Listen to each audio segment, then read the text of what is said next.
body yet, but we want to get busy making the flaps, doing some other little detail work here. But first, we're in the end of our production run of Cardinal kits for the day, and that has to get done first.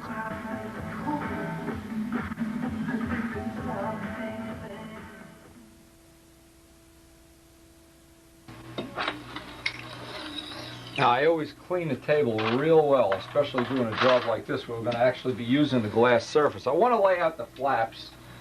I don't have a lot of time, but I figure maybe I can just get them blanked out, and I'll be one step ahead of the game come the next time we get to do a real session.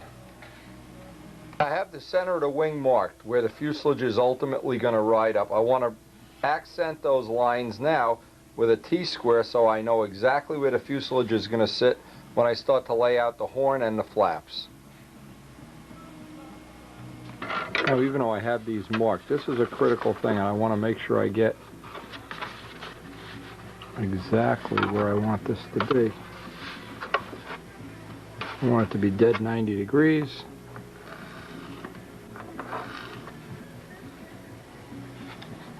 All right, now I have a real accurate line marked 90 degrees to the edge of the trailing edge of the wing.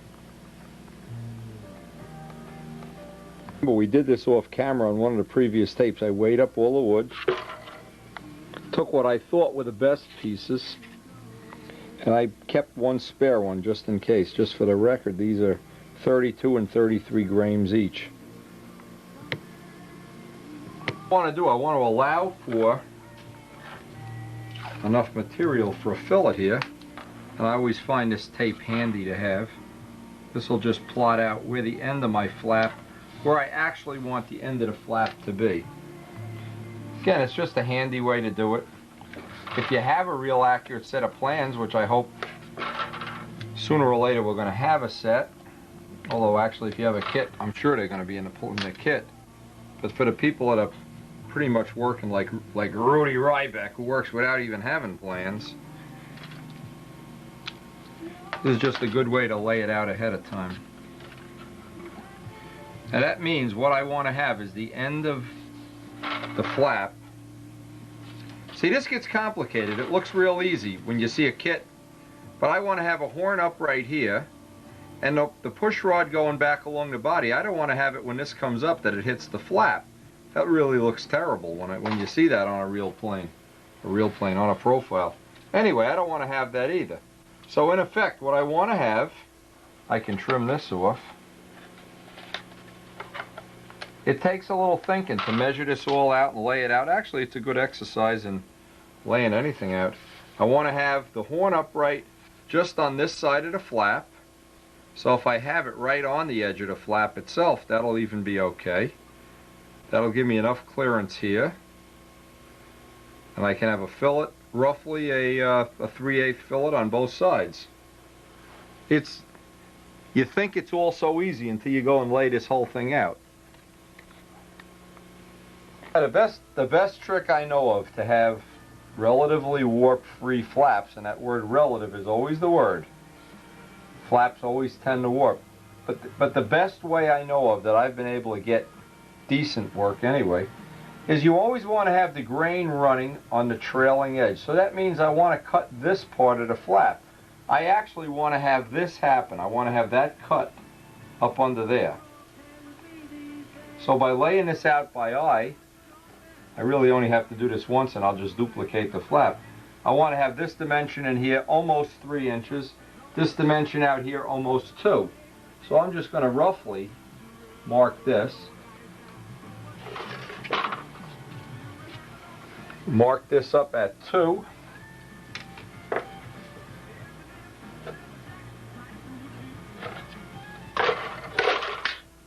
Again, if you have a kit, obviously the nice thing is this is all done for you. You just go right out and insert the horn. But notice what I'm doing. I'm cutting. The part that I'm cutting is going up against the wing, and that is super important. Without that, you'll lose about half of the chance you have of having a warp-free flap. So again, if you look at this, now the other part of this is I have to then mark this, because this would not be a 90-degree angle. I need to take that cut, transpose that line down that way.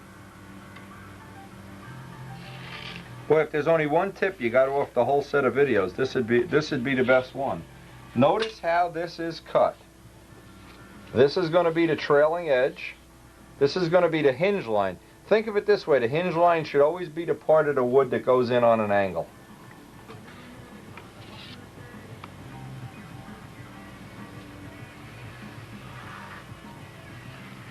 Again, I tried all kind of ways of making flaps, geodetic flaps, built-up flaps, every possible way you can make flaps. And the best advice I have is try to get a decent piece of wood, sea grain if possible. Sometimes, like in this case, we just don't have a piece of sea grain. Okay.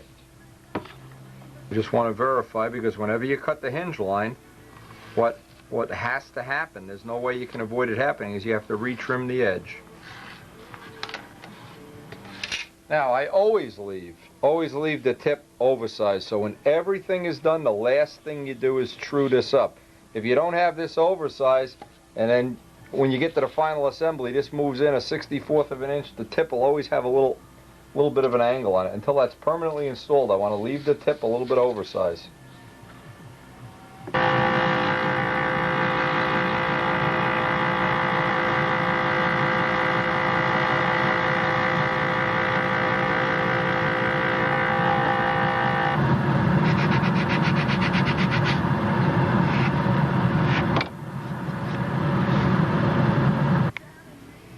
Okay, and like I said, I always leave that last little bit over. Now, I have a pattern. All I need to do is take this over to another piece of wood. Of course, using this as the cut edge already. Trace that out.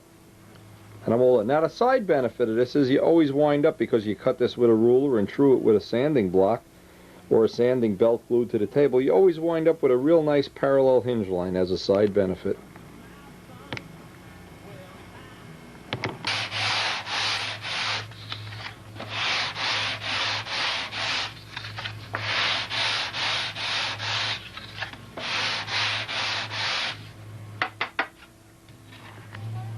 Now, once you have a pattern, of course, it's a lot easier to replicate it. There's no measuring.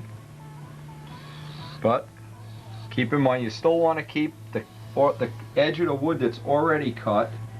For sure, you want to keep that as the outside part. The hinge line is the part of the wood you always want to cut.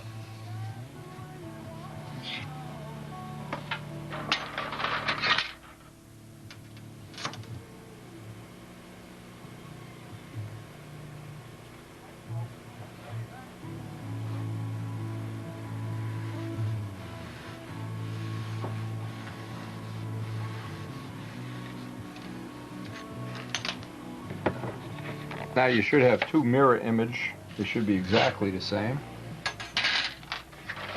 Visually's favorite word, mirror image. If you want to be a fanatical, you can put the heavy one on the outside, the light one on the inside.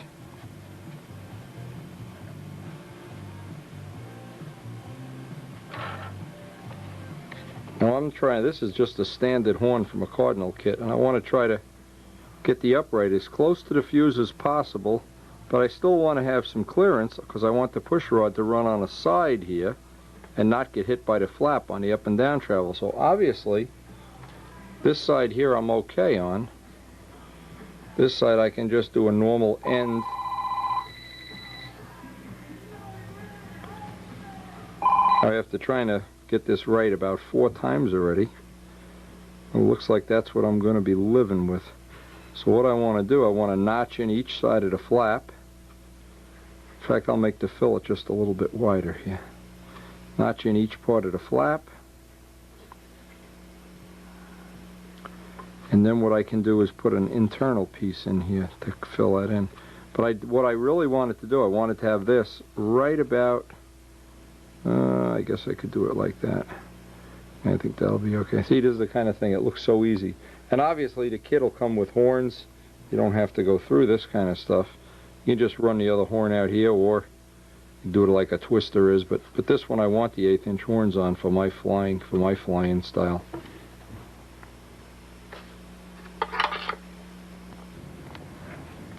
I wound up puttering around here a little bit and just put some masking tape to hold this in place. Made up a little tin piece. This is all redundant stuff we've already done. But the whole idea is now I only have to trim one flap, and then I'll put one little fillet on this side of that flap. I want to get the push rod wire right in the middle, and what I need to do is get the bell crank exactly in neutral. I get one bend. If I miss it, then I'll put a joint in the wire. We'll see how lucky. Do I feel lucky tonight? I don't think so. Every once in a while you hit it right on the first shot, and what I did, I put a little black mark where I thought the middle was, worked the controls to try to find that spot, and then said about 4 Our Fathers, 3 Hail Marys, a couple other prayers, and like I said, about every 15th time you do it, you get it right.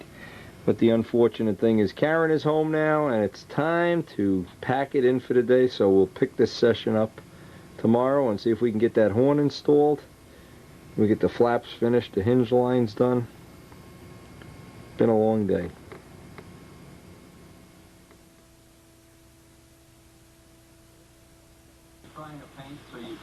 Okay, today what we're going to try to accomplish is get, actually it's almost warm enough to paint now. How much of this you have sanded out? About a third of it. Okay, and we wanted to do this little repair on video because this is probably the most common little mistake you can make, is not to move the, and obviously the tape is building up here, the paint is building up. So you want to get a little bit of that cement on the end of, you got a Q-tip there, even better a toothpick. Ambroid would be a good choice, this would be a good choice. Actually epoxy would be okay, but this stuff seems to melt the paint and get under there real nice. Yeah, you see how you got it? Try to get it right up under there if you can, and just, by the time that dries, you push it down, you'll be all set. That probably is ambroid. They just put it in their own tube or something. Yeah, a different tube. No, watch, don't get any on the canopy.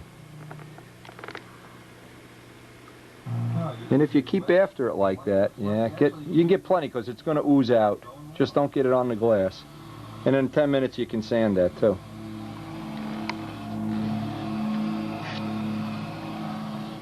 Yeah, just push it down and press it. Go back about 4 times pressing it. And just keep an eye on it while you're sanding the other. See all these little spots that he's working on? Actually, you got some of this. But the test is it powdering off? And then retape that before we spray it. Now, if we do get to spray this today, what we want to do is lay out 1/8" tape along here so that it will wind up with an 1/8" stripe around. It also keeps the paint from being such a giant step where this is by me 4 or 5 coats of paint right up here, and they'll wind up, if you have 10 say, there'll be a step here. So if we put an 1/8" strip of tape right around there and seal it, it'll give us a silver edge around all the trim. So why don't you, all right, if you're going to set up the table outside the sand. Table's set up. I'll work on the flaps in here. Cowling's looking good. Cowling ready to paint? Cowling's ready to rock. Okay, let me get a coat of silver on this, so then we can. With silver and then try the. I'll do that right now. Color. Yeah, let me do that right now. This way that can be drying. Time management. Be efficient. Every time you put the tape on, just move the tape back a 1/64 of an inch, some small amount. It seems like a lot of work until you go to that last coat of clear. When that blends right in, you say, oh man, beautiful.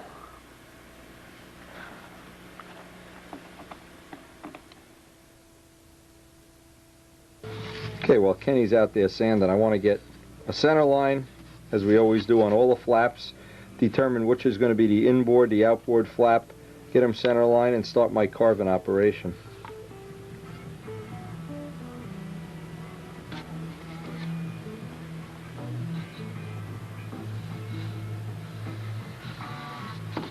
This is just a little technique I guess we've used so many times I don't even think about it, but for somebody new to the videos, using the edge of your finger, and if you have to, practice on some scrap wood.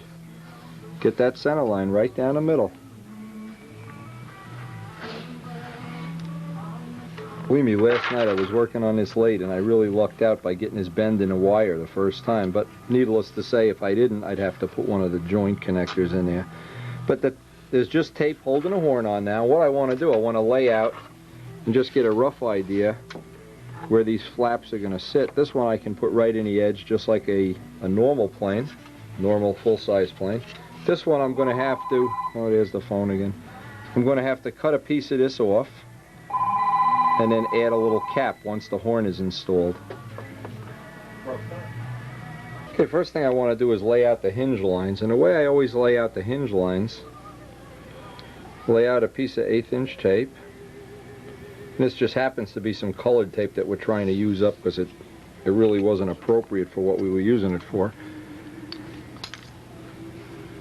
1/8 inch tape, put the second piece on.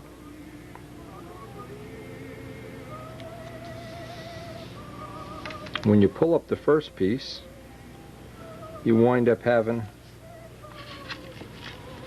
a good reference line. Now you can use the reference line here and the plane and take off about a 45-degree slice.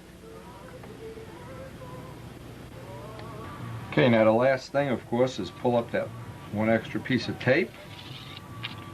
Once you do this technique, it seems kind of bulletproof, easy to do. What you wind up with is a little reference line that you can run your plane, sanding block, knife, whatever, and it just gives you a rough setting. Now, it's the easiest, I find, if you can work off the edge of a table, and if you can hold a plane on roughly a 45-degree angle. Try to take small cuts.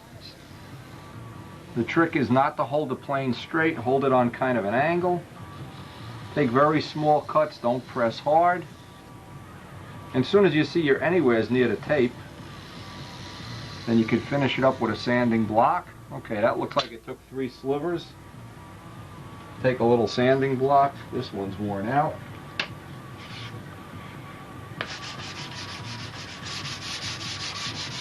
This is really a nice quick way to get in a nice hinge line. It looks like we got a painting day on our hands. You know, boy, we've been fighting the weather. And Kenny's been doing a lot of sanding outside just to avoid getting the shop wall dirty and breathing in all this dust for Karen. But anyway, that's all it really takes to get one side of a hinge line in there. Sometimes what'll happen is you'll see the grain of the wood because of the way we cut this. The grain is coming off this way.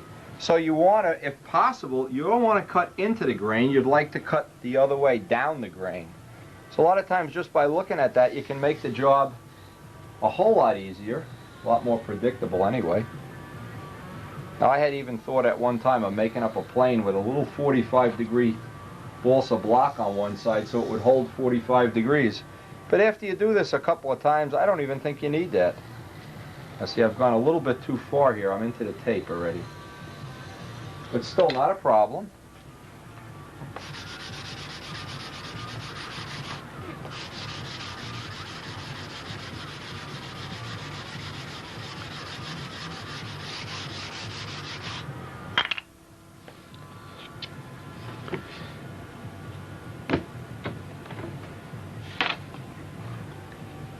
See what happens once you pull that tape off. You're ready to cut hinge pockets. Now, one of the best little inventions I've made in the last year or so is to take my big sanding block and use that for a flat surface while I'm sanding. And what it does, as you're pushing down, you see it doesn't want to move. When you're trying to hold this on a piece of glass, a lot of times it'll slip and slide and it's all over the place. It just makes sanding a lot easier if you can put it onto, even if you took the edge of your table and put down a sanding belt or put down a little, actually a sanding block. I have some more of that sticky back paper now, and it's about time we made up some new sanding blocks for this upcoming season. But this gives you a nice surface. The part isn't always trying to jump away on you.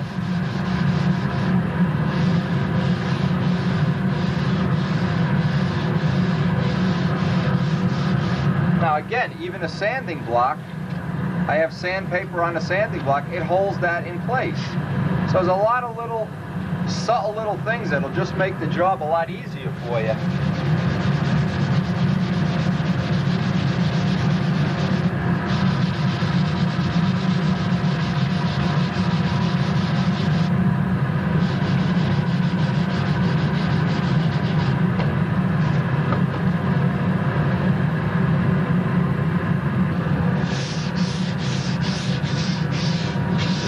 press off the back edge.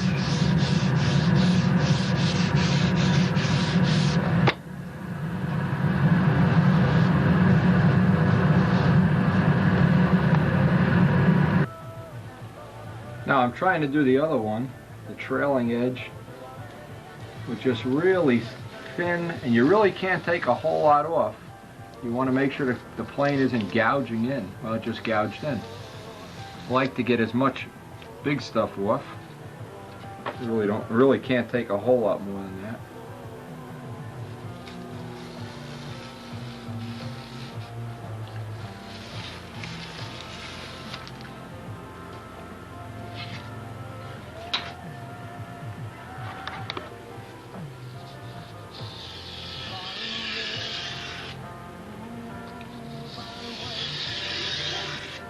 Now, you know, at some point in time it gets risky. Right around here is when the plane wants to grab in, so sometimes it's a good idea to, here we go, there's a big chunk coming up now.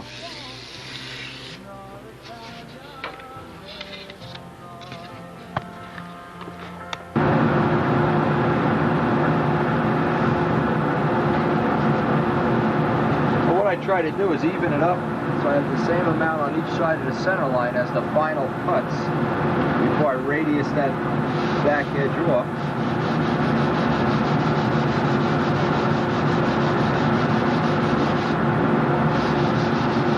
And the other thing I want to do is look at both flaps and see that I haven't made one radically different than the other taper-wise.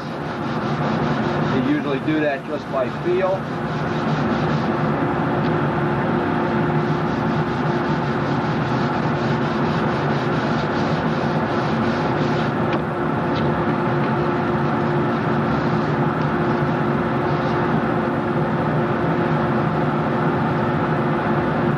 Block really is a great way of holding these parts while you're sanding them.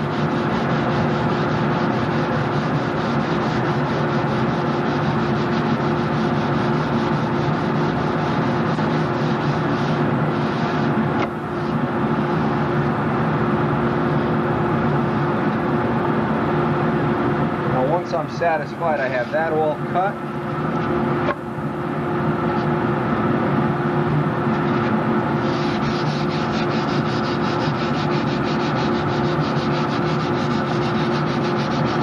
take a look outside. Kenny's been out there for a couple hours now, sanding away. See how the old Nobler's coming. We're really getting excited. That color that he's got for the maroon is really a nice color. And it's actually one of the nicest things is when you get 2 or 3 guys together and you can all build together. It just makes the labor of the job, I don't know, a lot faster, a lot more fun, whatever it is. When George is over here, or Kenny, or somebody, just makes it a lot more fun. We expect Kyle Freeman to be one of the people going to come up here soon and start working on his Cardinal kit. Hope we can get him in the, in the winner's circle real soon. His football season is over and he's ready to go. A little thick spot here. Ready to go dedicate his life to the world of stunt. My boy Kyle Freeman.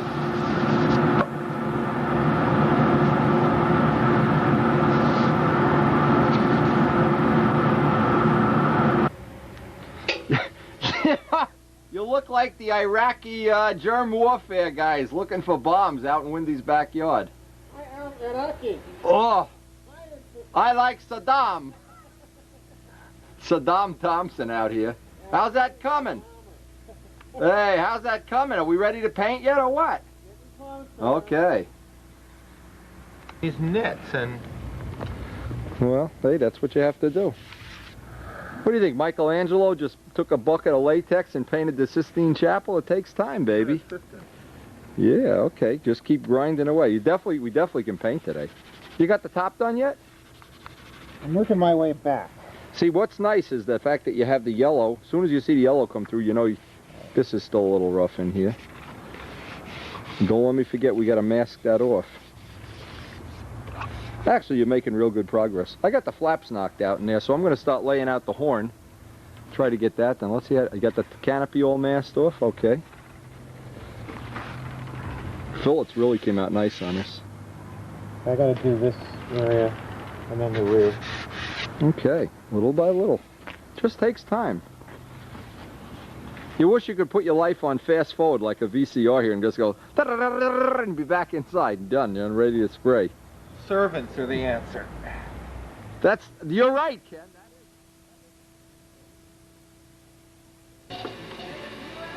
Okay. Now what I want to do, I want to mark this flap, put a little trough in here. I want to make this side first, because then from this side I can reference off and see how much of this I have to cut away. I'm obviously going to have to cut some of it away to join this side. So the first thing is I'll get this side done. Now, this is all going to change if you're building a kit. From a kit, you'll obviously use the horns in the kit. And the more I think about this, you just could use normal 4-inch horns. It wouldn't be a problem as long as you get the upright offset. As long as it's off, let's say 3/4 of an inch off center, it won't really matter. But again, this is my personal thing, personal choice of wanting to use 1/8 inch controls, because I know this particular plane is going to have a real heavy-duty life ahead of it.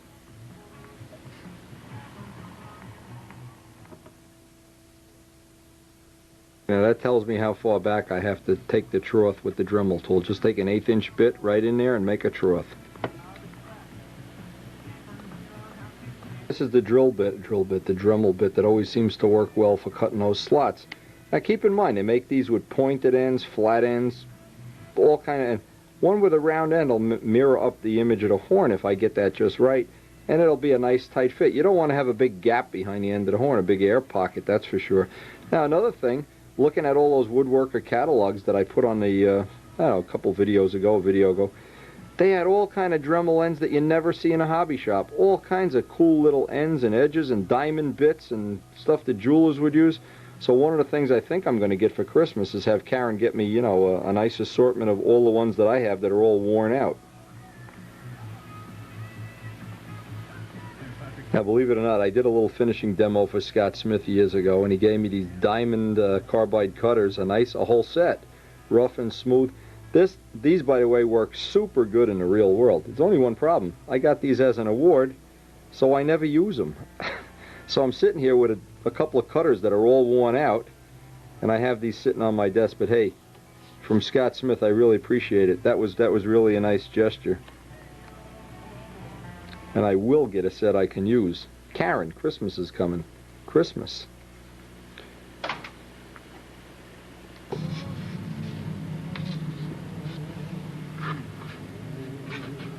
I want to even make it a little bit deeper than it has to be, and I can dress it off. Needs to go a little bit deeper. I want that whole horn to be buried.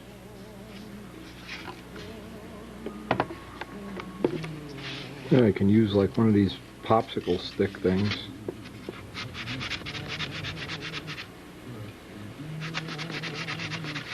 Leave the dust in there, by the way, because when you actually, well, we're going to epoxy it anyway. But the dust, if you were going to CA this on, there we go, that's what I want. I want that to fit right in there.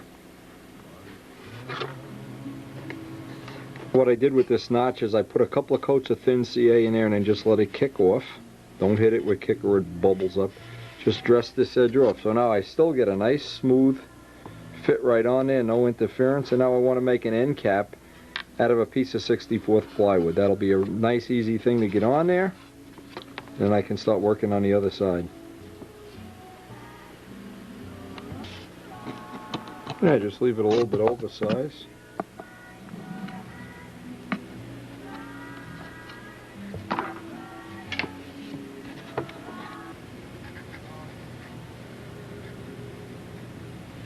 Whoa, I knew that was going to happen.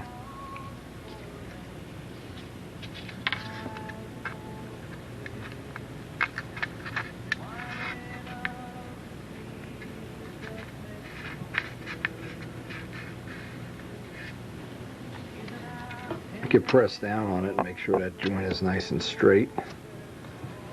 Now just dress it off with a sanding drum till it's nice and neat.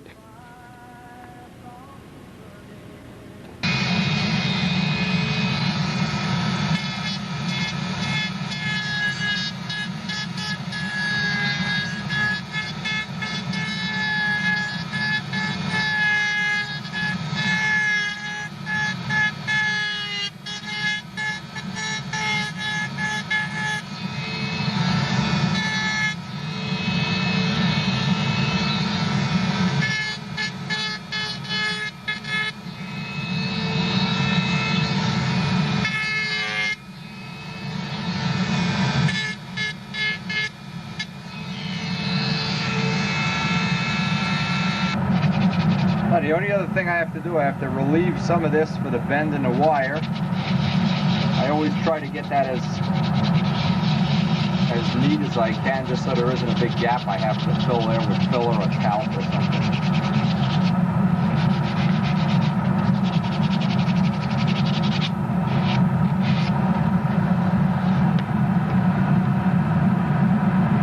And that makes one nice, real sturdy. I'll harden the wood up here with some thin CA. That'll be one nice horn pocket. And that really is the best way I know of to mount anything that you really want to have mounted rigidly. Because this piece acts like a little rib. The grain, of course, you want going in the long direction. This is the little piece you need relieved so that that wire can snake in there and get a nice tight fit.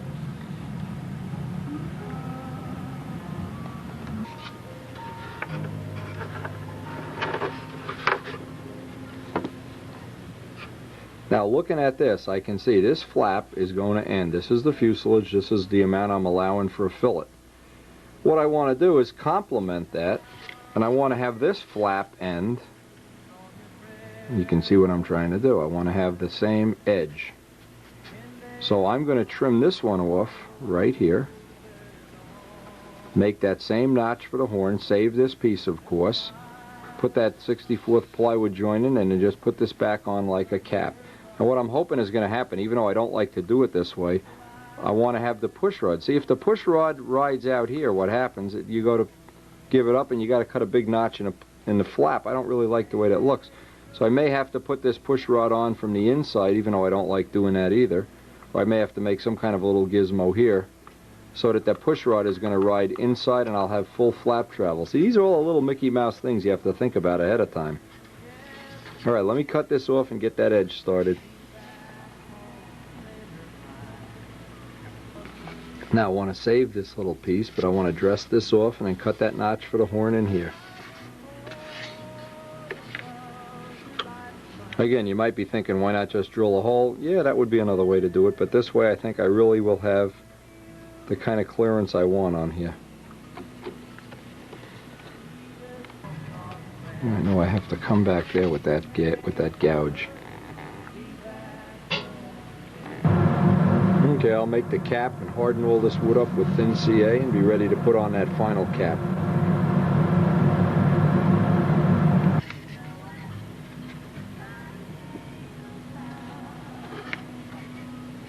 Okay, I'm letting that thin CA kick off, and I don't want to stick it on there and have it kick off while it's in there.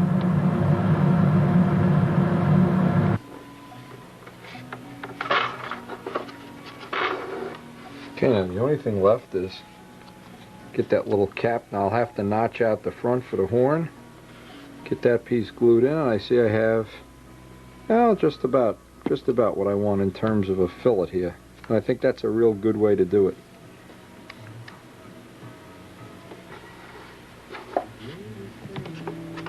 You know, I have the spacing I want, I have the upright where I want it. And even though it all looked like it was kind of simple stuff, this took a little longer than I thought it would. In fact, I want to give Kenny a hand with that silver, so we're going to put this aside to just think about, we got to put hinge pockets in here and everything. We'll probably work on that on the next session. I want to get Kenny going on painting that nobler up since we have some painting weather out there. Well, we're done with him for this session, but getting all that work done, I got the hinges ready, do the hinge pockets in the next session. What I want to do, Kenny's out there spraying already. I hear the compressor on. Saddam Thompson.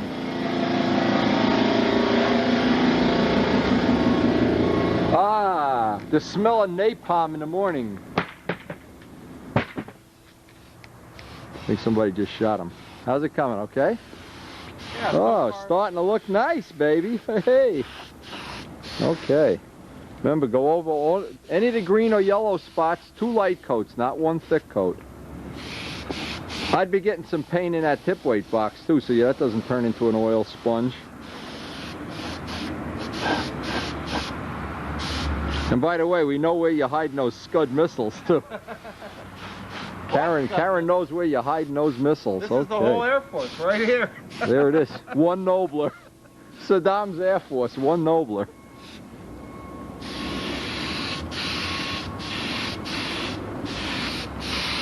That's coming out nice.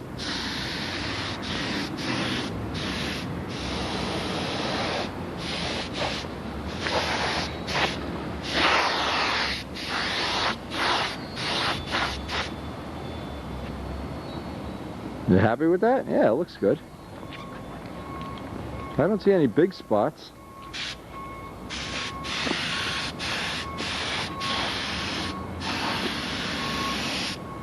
You might luck out because they're not predicting any 90-degree days soon, that's for sure, and today is not one of them.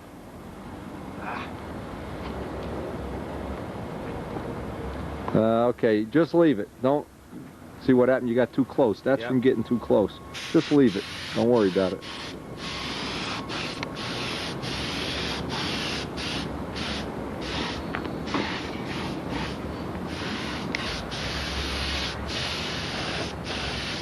One thing I learned from sanding this is not putting on a lot of paint.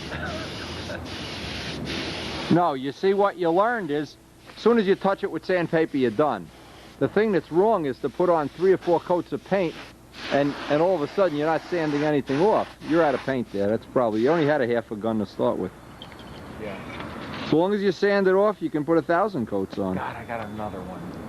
God damn it. You know, we wound up jacking up the pressure to 40 pounds here. We started at about 30, but the reason is it's really getting cold out there. Actually, it's colder than I thought it was. It's below freezing. There's ice on the pond in places. Cold weather, more pressure.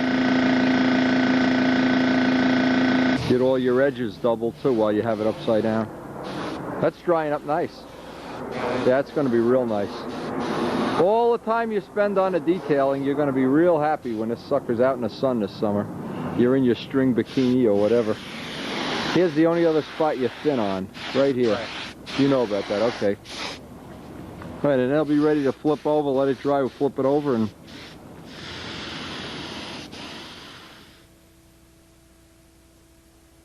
See, the temperature is down. There's ice on the pond now. There's ice on parts of the pond. And that's usually our indicator. Below that temperature, it gets difficult to paint. Not impossible, just gets more difficult. Well, coming out good, huh? Yeah. And hey, the Eskimos have to learn how to paint their igloos. You got to learn to paint this too. You get this on, and for the whole, yeah, me too. Pennsylvania Eskimo over here. For the whole Thanksgiving holiday, put it up by a heating vent. The sucker will be cooking up. Tonto Leibowitz, that's me. Shamu Goldberg.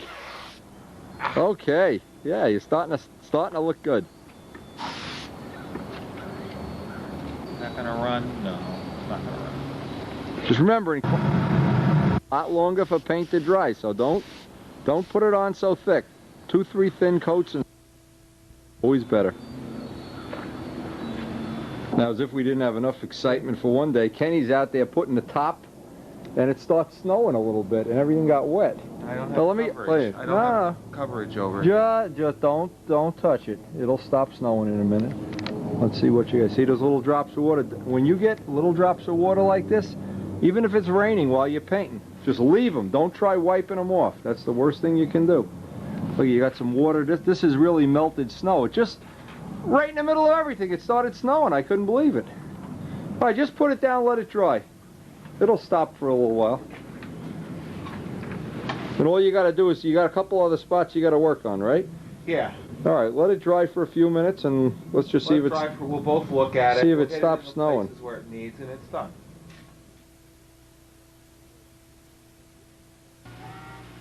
Now, in today's mail, I got some real interesting stuff. This is from Ed Gallagher, and anybody that's been a subscriber for the last 5 or 6 years knows how far back Ed Gallagher goes into our list of contributors. He's contributed major stuff over the years, basically technology into our fiberglass and composite program. And today is no exception. Today, I got a box that you could just filled my head with some new ideas. Now this is typical of Ed. This is typical over the last 4 or 5 years of the things he's contributed into the program, very specifically during the time that Joe and I had worked on the Spitfire Seafire project. Now, what's happened though is we're going to be meeting with Joe and Bob Martens real soon, and there's still a lot of loose ends that we have to tie up. But I think Ed's given me some food for thought here. This is his little letter, and this is just typical. He took something that was printed in German, and this may sound a little crazy, had it converted over to English, and it's really a high-tech thing about glider wings, showing how to make reverse molded glider wings. Now I know from looking at Jeff Stifel's stuff, even Jeff Stifel was using molded composite glider wings, so I was real excited about getting this. And this is the best part of all. He sent me some of the material. Now what this material is, I don't know what the proper pronunciation is. Rochelle, Rockashell, rock and roll, I don't know. That's irrelevant. That's not the part. He sent some of the material. Now this is, and I'm going to read right off here. This wonder material is Rockashell, a closed cell foam. Not only is it light, but it's also available in a variety of densities, as well as Rockashell 31, which I use here. There are Rockashell 51 and 71, which have densities of 3.1 and 4.4 pounds per cubic feet. Now, here's the interesting part of this. Is the best balsa wood in the world that you can get that I know of. I've never gotten anything less than 4 pounds. This starts at 2.1. So right off the bat, 1.9, I'm sorry, let me look here. And see, this is where like a guy like Noel Drindak would get excited. He'd take out his calculator and figure out, whoa, if you could only make a certain thing out of this density, and well, I don't really get into that end of it and figuring out the formulas and everything. What I want to know is, in the real world, can I use this stuff? Now, it also, as typical of, and by the way, this is a good article. Anybody would like to share this, I'll send them a copy. I know Joe Adamusco because we've been thinking about this I-beam, carbon beam, maybe Rockashell beam, I don't know. But it shows exactly how to make the old, this is like an I-beam wing, like an Aries type of wood spar. The same thing in end-grain balsa, capped with, this is spruce, these are two conventional ways. And it shows the Rockashell way. I hope I'm saying that right. The composite spar. Now, all of this would be, if you have a friend that sends you these articles, yeah, that's great. But Ed's the kind of friend, he sends the material. Now, this is the whole thing. When you have this, the kind of friends that become part of your modeling program, and they send you the material. Now, Ed is, in another detailed letter he sent, he's been using this to make molds. Actually, what he offered to do, I don't know if I'm going to be able to take him up on it because of the lack of time and energy that, well, if we weren't building so many things and doing so many things around the house, making fireplaces and stuff, we'd have more time. This is, again, Rockashell 31. This looks, obviously, this must be 51. Wow. This is some solid stuff. This stuff, and this is 71. So obviously, 31 would be the material. Now, what I just thought of, I know this stuff carves easy. I've already used some of this in the past. I've seen guys do this demo. They make molds out of this. They make full fuselages. If you get a little look at how this can be shaped, one of the things that becomes possible, let's say for instance you're not supposed to hot wire this, by the way, like styrofoam, because it gives off some toxic fumes. But one of the things that right away jumped out at me is I've been wanting to make a scale-like tail. Now, a scale tail would be a lot thinner in airfoil section. And one of the things that, that keeps me from doing that is I keep thinking, it's going to be too heavy, it's not going to be strong enough, how am I going to build it? Am I going to make it out of a solid piece of wood, or what am I going to do? This might be, I might, if I have some time, I'm going to show this to Joe and Bob Martens and see if they think it's practical to actually, you can see how quick that sands and shapes. It's like balsa wood. The only trouble is it's half the weight. This is exactly half the weight of 4-pound balsa wood, and really strong. You really can't, it's hard to describe how strong this stuff is. So one of the things I've been thinking, it just gives me food for thought. He also sent some of this, some real thin stuff. Now another thing, thinking about making an I-beam spar out of this. Just thinking about it, how, if that would be practical, wow, how much strength you would have out of that. Anyway, What it does, it gives the Spitfire team a lot of choices that we really didn't have before. And I want to take a minute. You know, tomorrow is Thanksgiving Day. One of the things that I've been blessed with, aside from a great family, a family that I really don't deserve, to tell you the truth. Such a scoundrel. But aside from that, and aside from other things that I've been blessed with in life, I've been blessed with a lot of good friends. And the kind of friends that are always sending me things and sharing their ideas, sharing their technology, coming to the flying field and being a help in every way, so that the ultimate result is that you have something that otherwise wouldn't be possible. And you know, over the years, there's a list of friends that grows constantly. Ed Gallagher certainly is one of them. And on this Thanksgiving Day, or tomorrow's Thanksgiving, maybe one of the things I would think about, and maybe you should too, is just how many good friends you have through this hobby. They really are some special people. Anyway, I have some time today, and certainly not a whole lot. What I want to try to do is get the old wing out.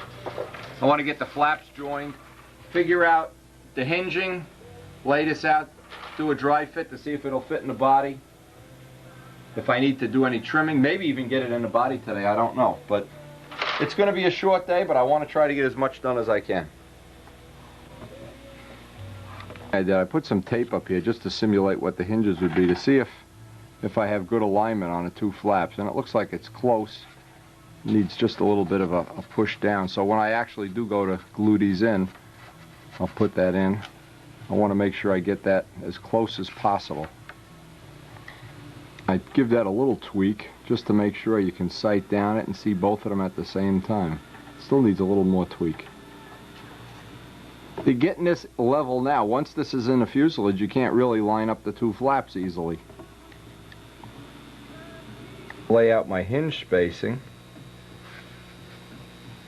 I want to get 6 hinges, so obviously what I'm going to do is lay it out every rib and a half.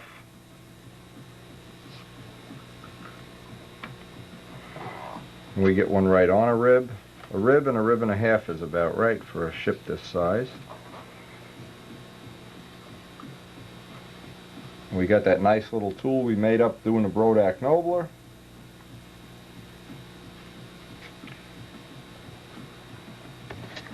Okay, now I got to put these little marks in here. Now I'm going to get my little tool out. I want to lay this out, make sure they all look nice and even.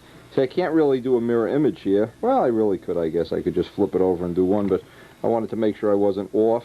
And I wanted to make sure, one of the things in this case, that the hinges that I did use went right behind a rib. It gives you a little extra meat to run the hinge into. The little tool that we made up for the Nobler, and we used the same hinges on that. These are the little half-A hinges. And this is just a piece of plywood with another piece of 16th plywood and some sticky back sandpaper, and it files a nice neat hinge slot in. Not the slot, the little recess does it almost instantly. 1-2 seconds, 5 seconds, and you got a beautiful hinge pocket. And this really is the only way I know of to make some real nice, quick, neat hinge pockets. No matter what skill level you're at, making this little tool up is just worth its weight in pepperoni.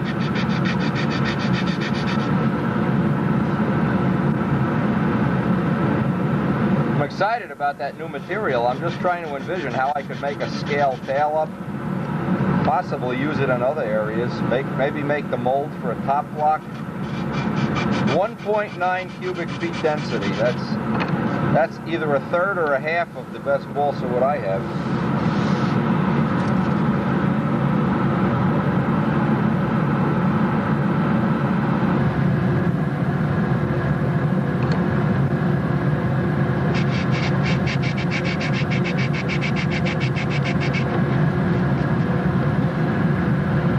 If you just look at where your alignment is,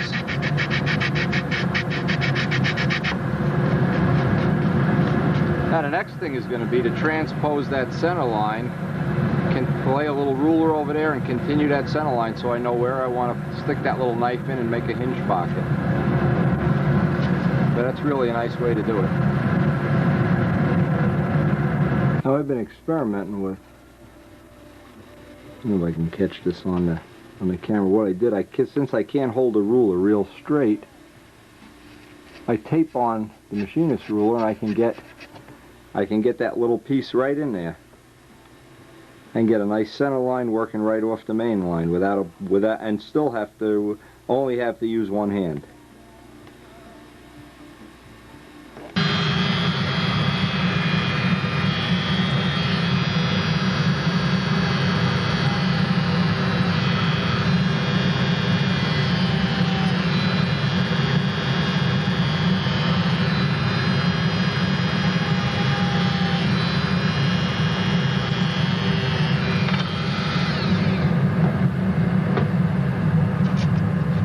Now what I did, off camera, I took one of the little parting wheels and just trimmed it on a grindstone, run it on a grindstone whether both wheels are running, to get it pretty much the size.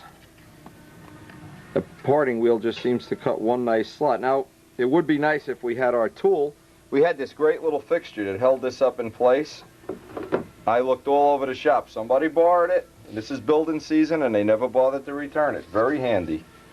Anyway, this way will work for today. The thing to do is to look down and try to see that all the slots are in pretty good alignment. Step one with the hinges, I'm going to basically cut half off each edge. I don't need these to go in since they're only going into a piece of 1/4-inch wood. There's no point in just having this hang inside the plane. I also want to make up my little concoction of chain lube and WD-40 and get some oil on that pin. Just bend the hinge back like so and dip it in that oil and let it penetrate down into the pin. And if you don't do that, believe me, when you get some epoxy or glue or dope in there, forget it. That's about how much I cut off. Now I'll roughen these up with a little piece of sandpaper, make them a little rough, or you can take a parting wheel and just put some scratches in it. Having them smooth is not to your advantage. Alright, with all those hinges trimmed, you can see that the whole deal with this goes, and this is the motorcycle chain oil. What I always do is add just a little bit of WD-40. This makes me up what I call my little concoction that keeps the hinges nice and free. And you can see it's just kind of watery. Mix it up. Now this will evaporate in time. This will not, if you walk away for an hour, you come back, this will be solid grease. What I like to do is take each hinge, bend it back. I don't want to get the whole hinge. And you can see it works its way right into the hinge pocket. And just wipe the extra off.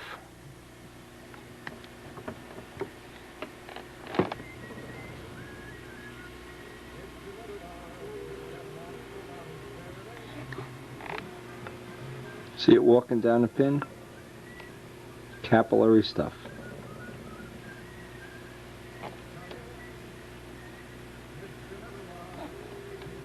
I take some M600 on a paper towel and just wipe any extra that happens to be off. All I want is for it to be down in that pin. Now, I would say, if of all the people that have been working in the shop here and they build their first or second plane, and what's going to happen, Kyle Freeman is now going to be building one here this winter, and of course Jim Damerell has built a few, and Don Patterson, Russ Hunsberger. Of all the people that have worked here and spent time here, one of the things an awful lot of people seem to have difficulty doing is getting the hinges nice, getting the hinge pockets cut in a straight line, getting the hinges in. Now we're going to glue the hinges into the flaps first. Into the flaps, let the hinges dry, line them all up, and then cut the hinge pockets in the wing. The reason being is a very simple reason, is if you try to glue the whole hinge in at once, what a nightmare. Get it into the flap first and get it in good alignment before you go any further. That's another. See, the whole thing with the whole hobby is just a bunch of little tricks, and once you know them, like any other thing, like masonry work or whatever, once somebody shares the tricks with you, it's a lot easier. An old blade here, number 26 blade, with all kind of scratches on it. You can just roughen this up with a grindstone, put little teeth in it, anything to roughen it up. Because what I use, I dip this in the epoxy and then shove it into the hinge pocket to spread the epoxy. It's just an epoxy spreader, that's all it is. And for gluing the hinges in, 5-minute epoxy, if you do one side at a time, is fine. I've never had really good luck using, I've heard you can use CA, but there's just something about doing it with epoxy. I just feel like in the long run it's going to be the better choice. And again, if you have a favorite glue or a favorite material and it works well for you, why not write it up for stunt news? Share it with people. I've heard of people putting the hinges in with will hold, but I've never tried it. I've had good luck with epoxy so far. You know, knock on wood, knock on Rochelle. I don't know, knock on wood. Now, once this is really mixed up well, what I want to do is get each hinge pocket.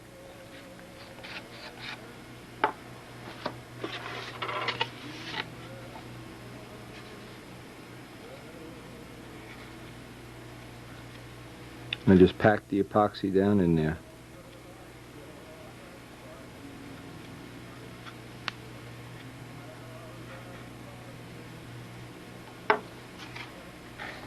Try to do one flap at a time. Put that one aside to dry as soon as it's done. A little tool will really be a big help in getting the epoxy packed in there.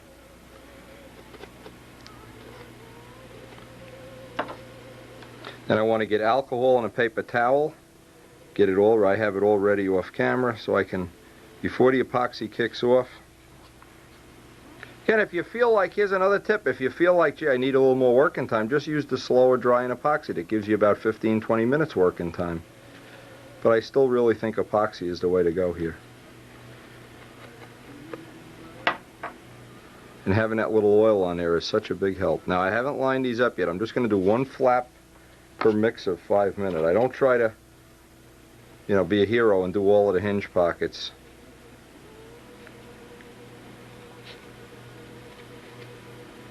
And some people that have worked here, boy, they make me crazy, but they try to mix like a dot of epoxy and get a job done, you know. You have to throw some epoxy away. It's a shame. But you have to, you know, it's like you have to use razor blades, you have to use sandpaper, you have to use epoxy, whatever, if you want to really do quality work. There is a material, just like when you do masonry work, you have to use cement. You have to wear the chisel out.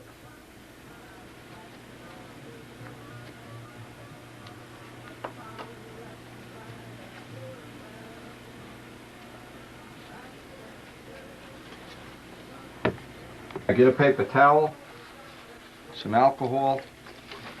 You can't fool around now. We gotta jump and jiggle a little bit. I want to get all of the extra off on both sides.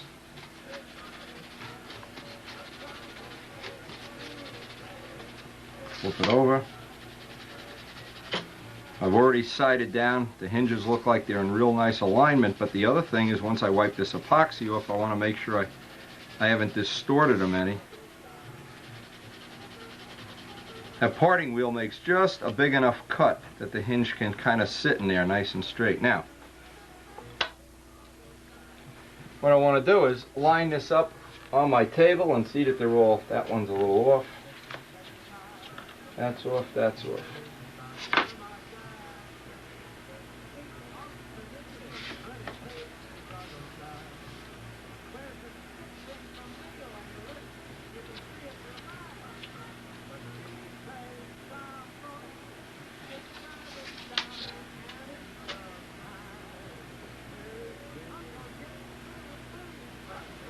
And we'll just let that dry.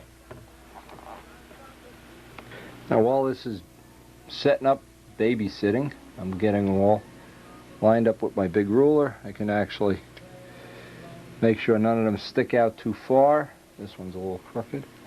You always can fine tune them, and boy, every little bit of fine tuning you do is worth it. Now I have about 5 minutes, so what I'll do is mix another batch of epoxy off camera, work on the other flap while this one's drying. So one can be drying, no lost effort.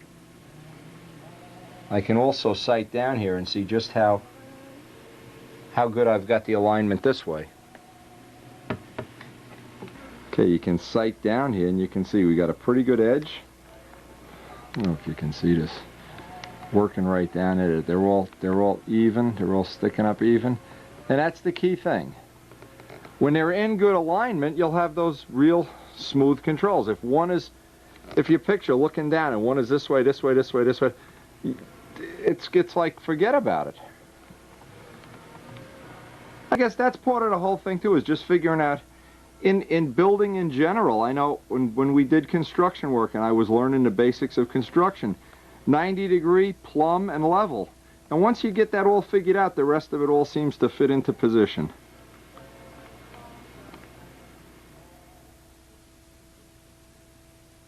Okay, now the hinges are just sitting here, they're drying up, and I don't want to go to the next step until these are good and solid, so that as I press them in, they don't move. But I can trace these little dots out here, mark where my hinge pockets are going to be, and using the same Dremel tool, just cut the hinge slots so that'll be ready to go in as soon as this epoxy dries up. Again, we're trying to get a lot done in one day here, so I'm trying to use the time efficiently would be the best way. As one thing's drying, I'm working on something else. Then while the hinges are drying, I'll try to be working on something else. Notice I haven't trimmed in the tips yet. Always leave that so I can get that nice French curve right out on the edge. It's such a, I don't know, to me, such an important part of the model.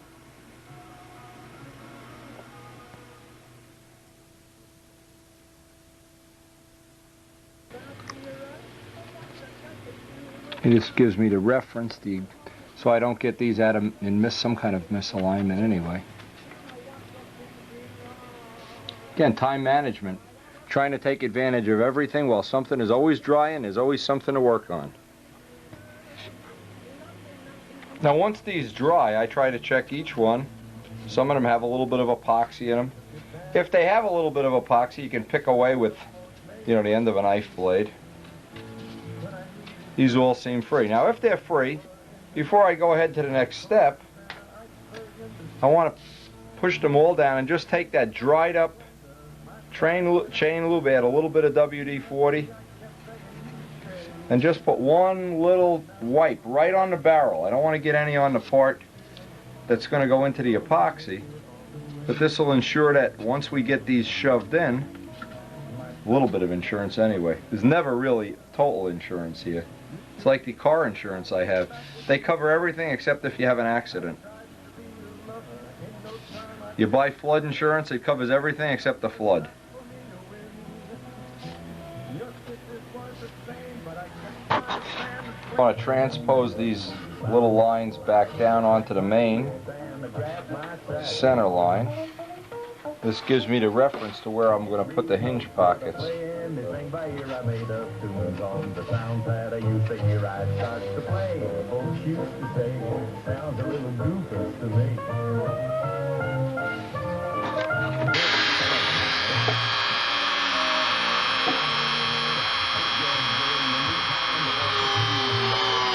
Well, I'll tell you, whoever has my little jig,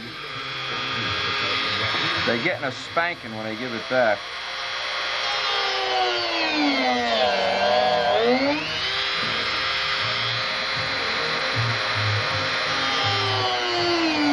See, that's the thing. You go to all the trouble to make up a little tool and somebody borrows it. They don't have the decency to return it.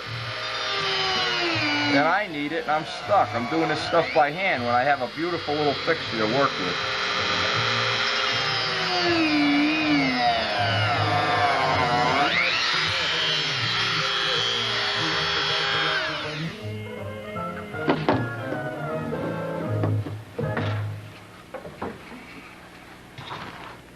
Even though this way gets them in relatively straight, I really wish I had my little fixture.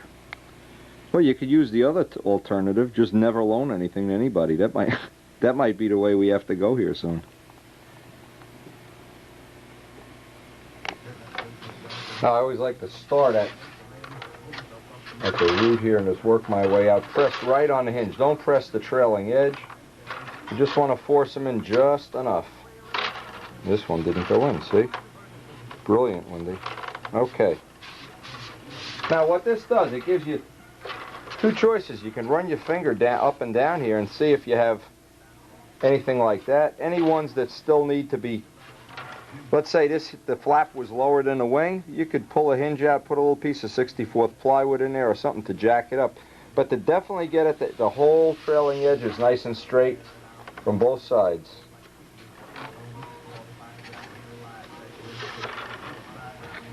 The last thing I want to do, I want to sight right down here again. And see, I need to tweak the flap just a little bit. And what happens is these holes that I have are just a tad oversized.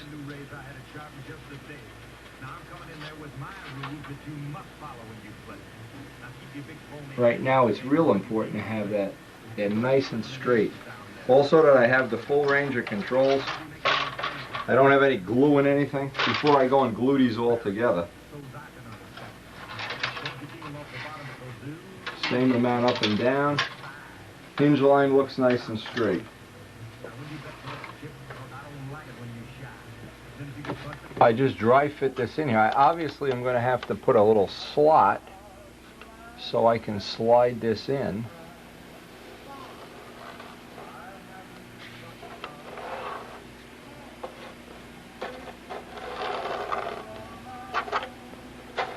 Because what I want to do, I want to glue the flaps in position, I want to solder the push rod, I want to have everything all in one piece before I slide this in. There's a lot of ways to do this. What I'm going to try to do is just cut this piece out. Then I can slide the wing in from the other side.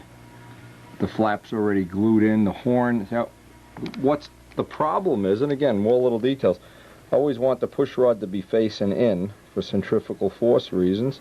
And I'm trying to keep it real tight up against the fuse. It'll be real difficult to get in there and solder it. Well, not impossible, but difficult. This will make it a little bit easier. Again, there's a lot of ways to do this. Figuring out all the little angles and the pluses and minuses of doing it. I could put the wing in without the flaps and then try to snake the horn in there and then try to attach the horn, but then I can't see that my flaps are lined up when I do the final epoxy. The advantage of doing it this way is I can tell if my flaps are in good alignment. I also can do the final sanding on the wing before I actually really slide it in there, and that'll be a big help.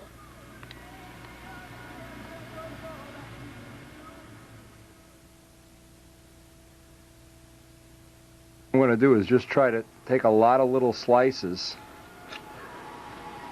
so that I don't chew up the silver part, and there's going to be a fillet over this, so it really won't mean anything. Oh, there we go.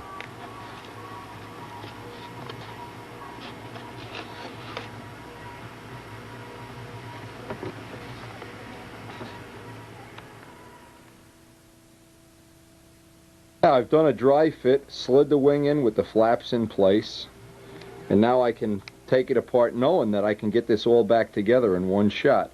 I want to, most of all, the thing that this gives me is I can look down the two flaps, get them in good alignment, and I can also do my final sand out on the wing, which normally if the body's in the way, it gets kind of clumsy.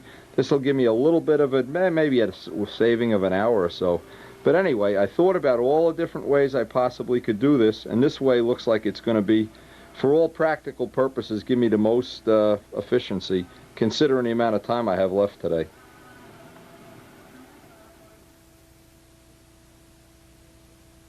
Okay, the first part of this is I want to get the horn permanently glued in here. I want to have a permanent glue job. Make sure everything is nice and solid. I'll put a little piece of carbon fiber wrap around there. Now just to make sure I don't wind up getting some CA down in there and gluing it shut, I put some of that the same stuff I made up for the hinges right down in there. This is one of the reasons I like to use a piece of tin strip like this instead of a piece of nylon or tubing or some of the other ways, is you get the benefit of, if a little gets in there, there's a little place for it to go. It doesn't lock up solid. When you have a piece of tubing and you get 1 millimeter in there, one drop, one tiny little drop, son of a gun locks right up on you. Here, that's nice and free. Now I had this all dry fit and tested, so I know I shouldn't have a problem when I go to glue this in. What I'll do is just tack this, get the alignment I want, tack it in with 1 drop of thin CA.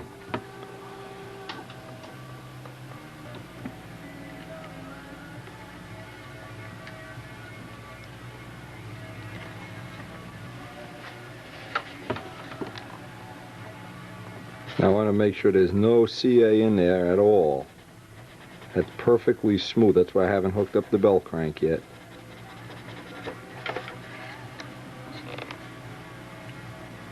Now I can get a little more glue on here just to make sure it's good and solid.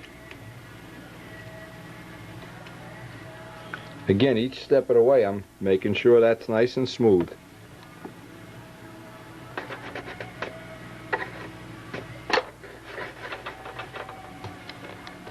Again, every step of the way, making sure that isn't binding up. So let me get some carbon fiber and lay one piece that's going to stay right down the middle of the fuselage, and I'll hold that in just in case that joint deteriorates. Even though we're going to build a fillet around that and pack it, it's just an extra redundant system. Start with a random piece. It doesn't really matter. One piece of this you can tow a car with, so it's not really super critical. You can commercially buy in smaller amounts the Dave Brown stuff, which is basically the same material. It's carbon tow.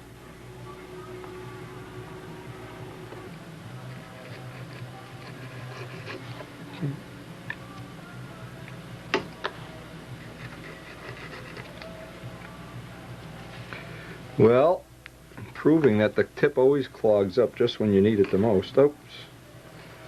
Wanted to get a little bit of that on there. Gets a little clumsy trying to work up close like this, but hey. Not buying scenery here. Now every time you do this, you'll wind up gluing it to your hand, to your finger, to your nose. Just let it kick off normally. What I try to do is keep this right on the center so it gets buried inside the body.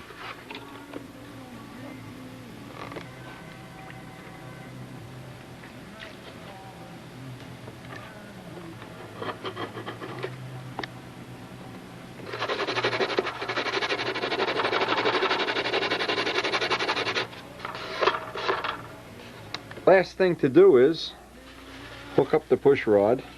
And what I want to do is grind a little notch right in the push rod, get a little washer or an eyelet on top of it, and put a little piece of wire on there like safety wire, and then silver solder the whole thing with Stay Bright silver solder.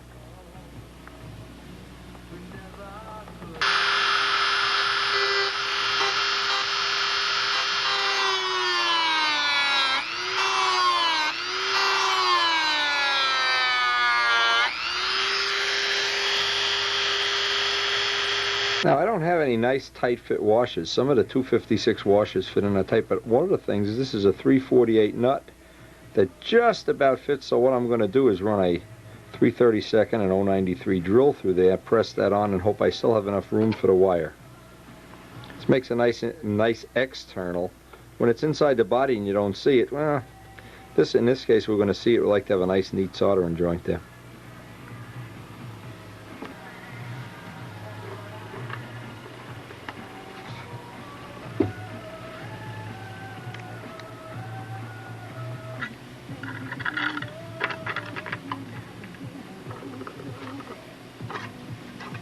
And a little copper wire acts like a little redundancy system just in case this soldering joint should for whatever reason fail. But Stay Bright silver solder is really a reliable system. Just got to make sure you deflux when you're done.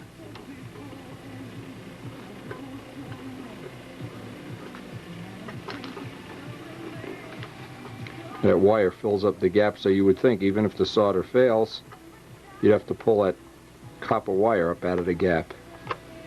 Like safety wire, similar to safety wire on an airplane.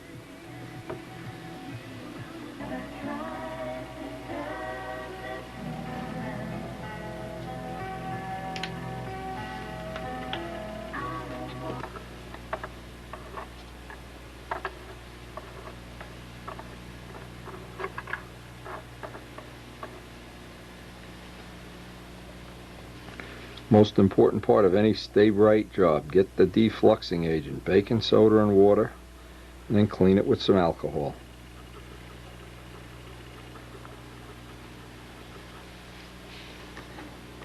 Well, that's all we're going to get done in this session, but when we get back here tonight, hey, I got mail to do. We'll see what's in the mail. Maybe we can finish this up tonight.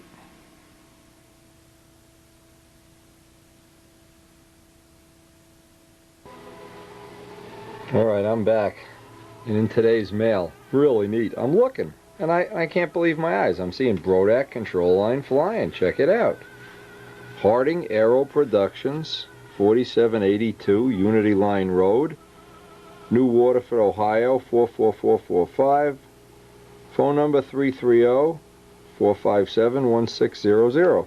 Anyway, sent me up a video to check out. And you'd obviously read it. It probably was done. I haven't looked at it yet. We're going to look at it later tonight. Look, hey, there's Kyle. Hey, Kyle. Bing. Kyle's football season is over, and he's getting ready.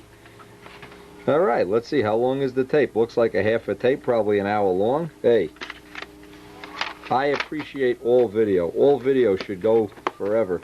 And anybody interested, Bill has a catalog with other video things he's done. Some of them involve other events, free flight.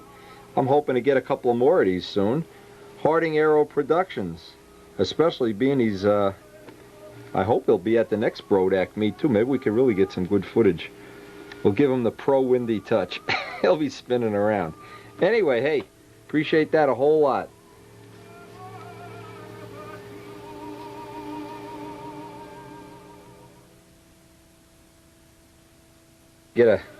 Today I get a package. In the package I thought there was, you know, an elephant or something. It must have been 100 pounds. What it is, John Pothia, his wife made up these little bags. They're full of lead shot. And what these are real handy for. Now, I know Joe has something similar to this. I never had these, but I'm going to leave them right out on a workbench where I can use them. They don't crush the wood, they don't leave an impression, and they don't slide. It looks like they're made out of old denim type of material. Now, John advises if you make some of these for modeling, just, of course, wash the lead first so you don't get that that grit on everything. Anyway, and in the same package, these I know we'll find some use for, especially with this new wing jigging thing we're trying to... The whole Spitfire community is... Boy, this is heavy. Holy mackerel. This, I bet you if you threw one of these at the mailman, the mail would get here earlier every day. This is from John Pothier too. Another material. I had seen this in the woodworking store and I thought, this probably doesn't work. It's an eraser for sandpaper. Again, I want to give this a little try. Come on, you paper. They glued a paper to it. Anyway, let me find a piece of paper. See if I can figure out how to use this. Definitely works.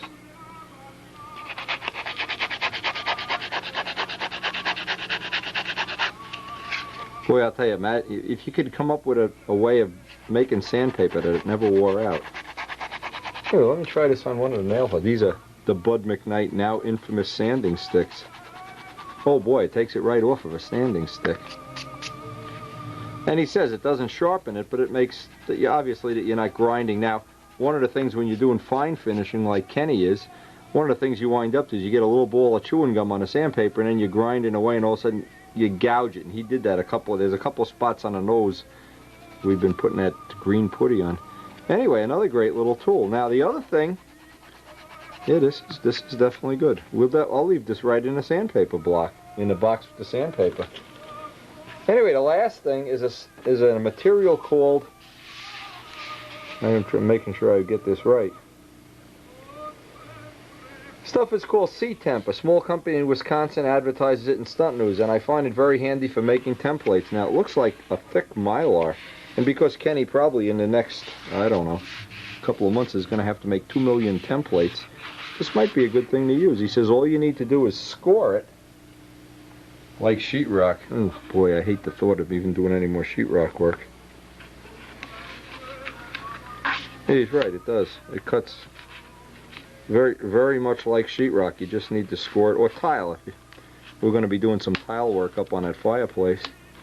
Yeah, very good. John, I appreciate a whole lot, and we're going to be getting, believe me, Bob Martens, Joe, we're all excited about this new Seafire project and Spitfire project. Who knows what fire project it is. So excited, I forget what plane I'm building, but let me get back and do some more work on that Cardinal.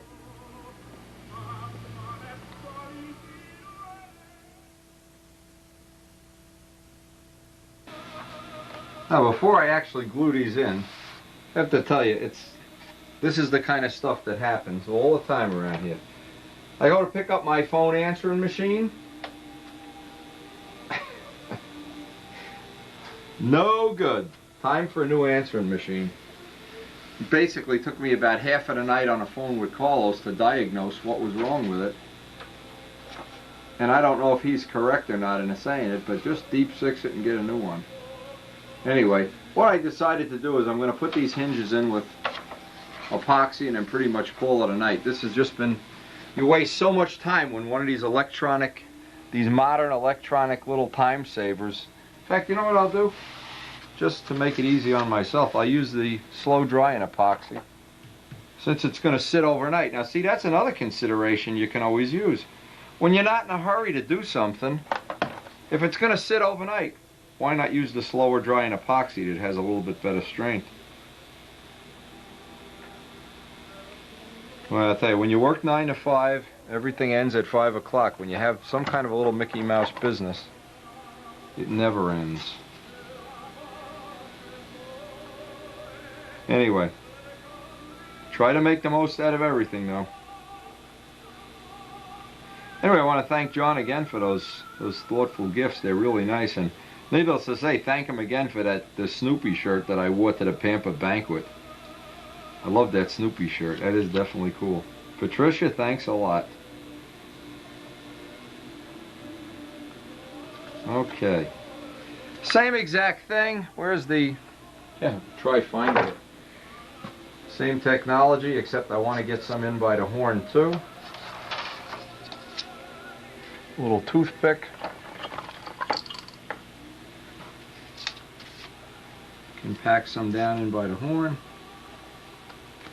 Now the advantage of doing this, and I had gone back and forth in my mind trying to figure, do I want to make the flaps removable to the last minute? How do I want to do this? I mean, building a profile is a pretty simple thing. But the one thing I just wasn't happy with was that I would be Mickey Mousing around with that horn neutral adjustment without being able to really sight down both flaps at the same time. And by doing it this way, one of the advantages I have is I will be able to sight the flaps. Famous last words. I will be able to do it. And I remember who I was talking to the other night. We were talking about different things that matter and don't matter, and I was talking to Ken, I think. And I kept emphasizing how all this stuff with the center lines, it all looks like, to somebody that's building their first Prowler or whatever, it all looks like it's really not important stuff. But after you go flying and the plane doesn't track right and it doesn't fly right and you wind up needing nose weight and tail weight and everything, you go back and you think, boy, it would have been nice to spend that extra hour and get the alignment right. But by doing it this way with the slow drying, I get a little more time to work. Again, this tool, this is the whole key to getting this stuff done. This tool is worth its weight, boy. And it's only been in the last, I guess, I don't know, maybe a year or so that I've gotten fanatical about wanting to try new. Every time I go to one of these woodworking supply stores or a machine shop or even Home Depot, there's just so many. I guess there's a lot more new tools out on the market, new supplies. That templating material I had heard was excellent. You trying some of that? That's what I like about having Bob Martens and Joe. It's between the three of us, there's always somebody trying to come up with some new invention or something that in the beginning it looks like, oh yeah, that's going to be a lot of extra work, but ultimately it turns out to be something you can use, like that little jig that disappeared. Didn't disappear. I think I have a clue who has it. I won't mention their name on the video. I won't mention what state they live in, but they're going to be getting a little call tonight. So you don't mind loaning people things, but boy, getting them back, what a disaster. There's one person, I won't mention their name, out in Flushing one day. I was looking for a prop and I said, gee, it looks like you got borrowed one of my props. I opened the toolbox up. It was more of my props than his props in there. We'll not mention the name though. We'll keep that one a secret. Anyway, this is the little I guess trick that I like to use. Get as much of it off as you can, of course. So far this looks like it's going to be a really nice little straight wing too. And always, this is the part that everybody, you know, even myself, I hate trying to do, is getting a sucker flapped on there. Now if you start in by the root and get one hinge at a time in, usually it won't be too bad.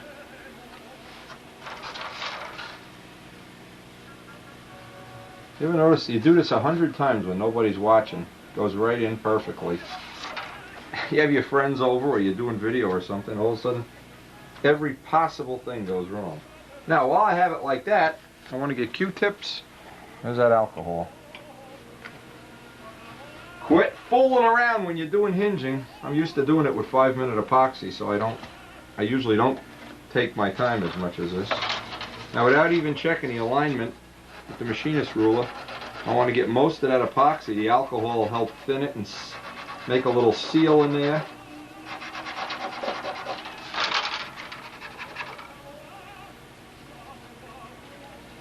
When I can remember years ago, putting hinges in a plane was such an ordeal. I would get the most unbelievably bad hinge jobs, never realizing, gee, it would be nice if you only glued one set in at a time. And it's always easier to glue the flaps in because then you can get the alignment.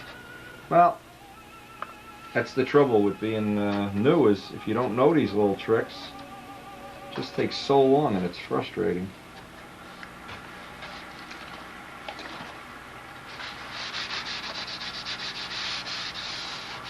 Use some alcohol to wipe it, and first of course we'll get everything set in. I'll get the alignment.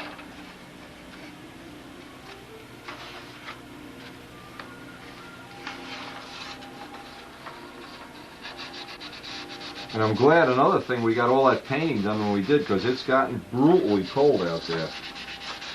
It was under 30 degrees. Yes, it was under 30 degrees when we were painting, but it's under 20 today.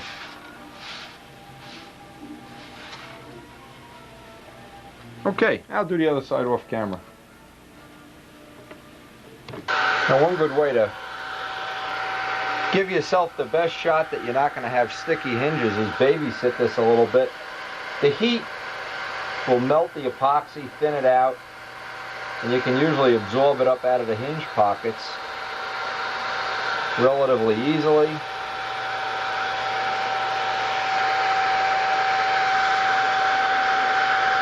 Whoops, still soft.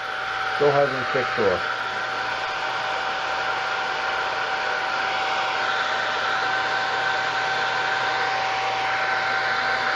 And of course, once it starts to kick off, I'll kind of keep an eye on it. I think that's all I'm going to be able to do here. Check that I haven't lost any of the alignments. Whoops.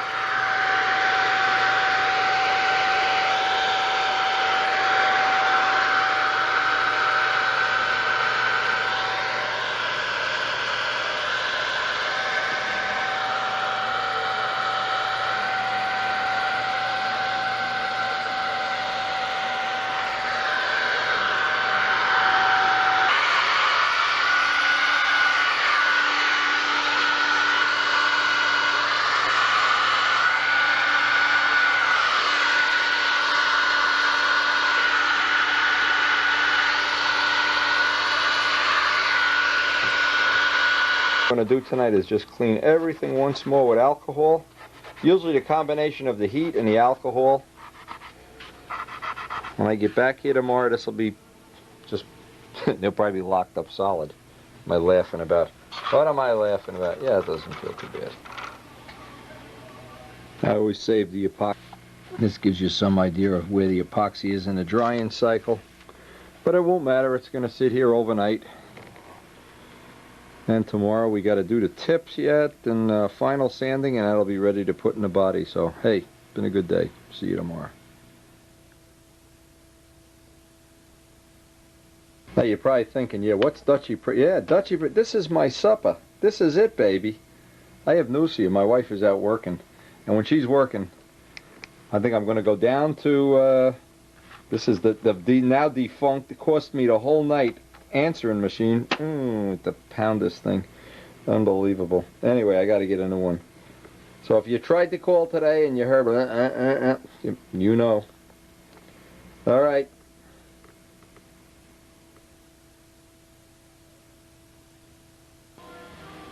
Now I got a little time here, not much. This is one of the things I do all the time is I sneak down here. Everybody in the family's already asleep and I can get a little bit of work done. And I know John Brodak stays up late. Hey John, good man. Sometimes it's the only way you get things done. Anyway, what I wanted to do is finish the wingtips up on this. Possibly I can get that done right now. Looks like all the hinges are nice and solid. So far, anyway. I always like to get the last little bit of sanding and truing in after all the hinges are in, because boy, how many times you do this and the last little thing, it's off, it's not, it's a, oh man.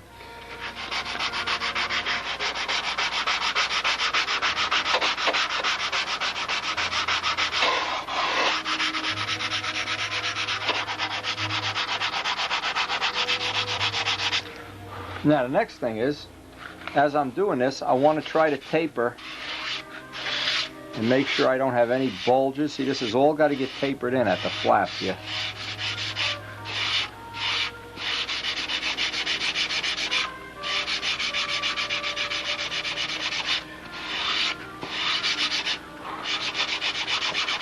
It's always funny to me when people say, oh yeah, I don't have enough time to build, and then they go to bed at 6 o'clock at night. Oh, I'm tired, and then they need the exercise. Well, you know what? Kill two birds with one stone. You can get the exercise and build some extra models if you're really hot to trot, really want them.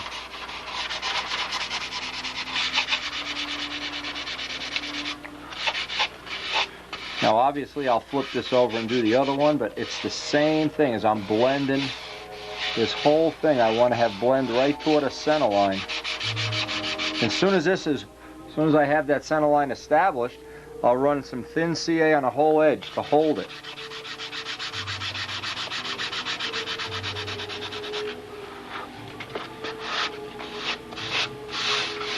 Whoa, and that blends in. Oh, it's a thing of beauty. Like a 55 Edsel.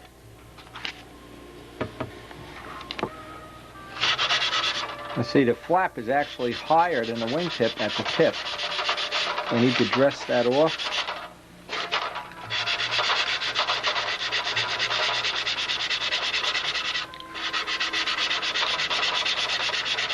And anytime you can, you know, if you have a real limited amount of time to spend, you can always just focus in on one step that you want to get done in that session. Get that one step done. And that night you go to bed thinking, yeah, that's one less thing to worry about tomorrow.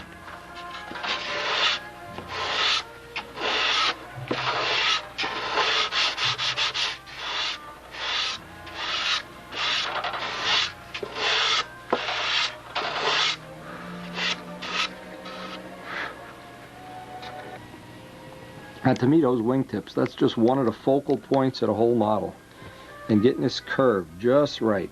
If you ever did your own designing, and it's easy to do, it's not a big deal, and you make this curve too sharp back, you'd be amazed how just looks clumsy. I don't know, it looks like a boomerang or something.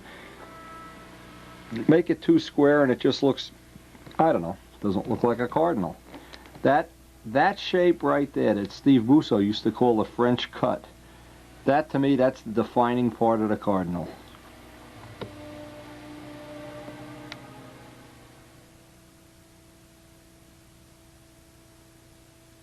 Well, I'm full of dust from doing this. One of the last things I like to do, even though these are, let me show this again. This is so important, and this is the thing we bought by having the flaps in it before I put them into the fuselage. They're lined up real well. It's amazing how well, you're lucky, I think, more than good. But anyway, now the other thing I want to do, and a lot of people leave this step out. This is one of those little steps that can make you crazy. Assuming all the hinges are in the middle, you should have the same step or the same gap as the air comes off here on the top and bottom. So if you run your hand down here, well, lucky or good, whatever we are, this one is pretty decent. But the last thing I want to sand, and like I said, try to get the sanding block almost flat, and I can run it right up on there. And if it is a little bit of a variation, I can minimize the variation.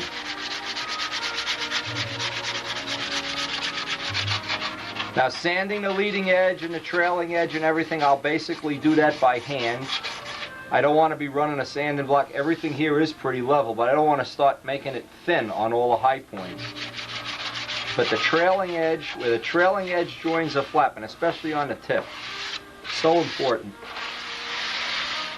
And you're at this point now, you can really decide. Now I'm pretty much wasting time that I otherwise would be laying in bed, you know, watching some crazy TV show or a football game or something useless. So I'm putting it, what I hope is to good use. I also want to, as I'm going around, for instance on the edge here, now you see the edge of the flap is starting to get a little on the thin side. I could run that thin CA right up on the whole edge. Harden it up, ooh, it's smoking. Harden it up as I go. Getting those edges, or as Joe Adamusco is so famous for saying, razor blades.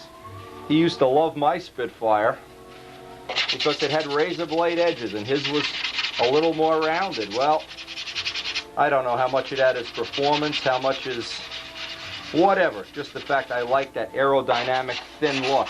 But the problem is when you make it thin, it's delicate.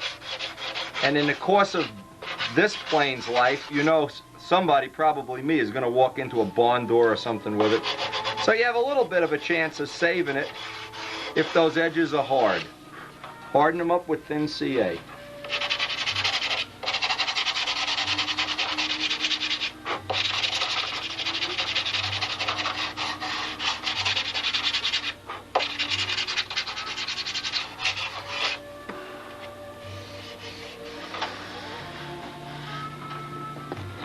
I always like to stand in the middle and look like I'm sighting both wingtips, making sure everything looks exactly symmetrical, even though, you know, sometimes it can be out 1/8 of an inch or 1/16, but it has that same curvature, the same look. Same rough radius in that little point. Got roughly the same radius in each one. So if I was to radius one a little bit more, I'd radius the other one, of course.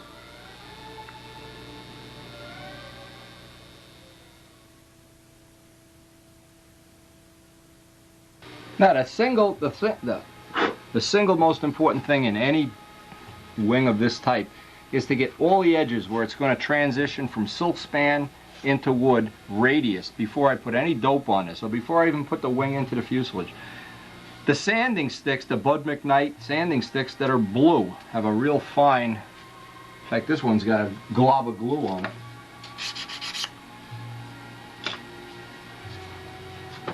These are real nice, they get right into the corner. And you want to radius that edge. Whenever I get to one of these rounded corners, I have a dowel with some sandpaper. But all radius corners, no rough edges.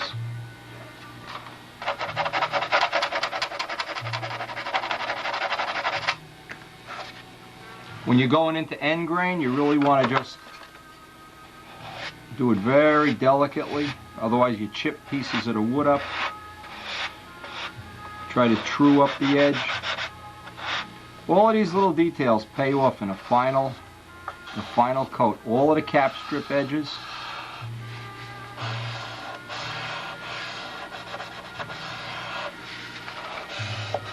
Hey, actually tomorrow maybe get some dope on this. Well, again, I've been going back and forth with all the different ways of trying to assemble this thing, trying to figure what would be the most practical, what would help the average builder the most to see on tape. I think getting the flaps lined up is definitely the most important single thing right now.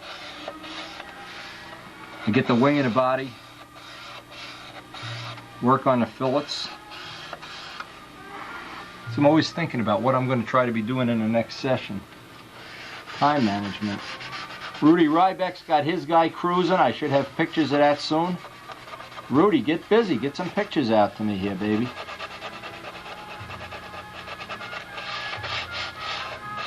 Again, this is kind of time consuming. Takes maybe 10-15 minutes a panel. But the result is you're not going to have those razor sharp edges. And we're going to try to put a reasonably nice finish on this.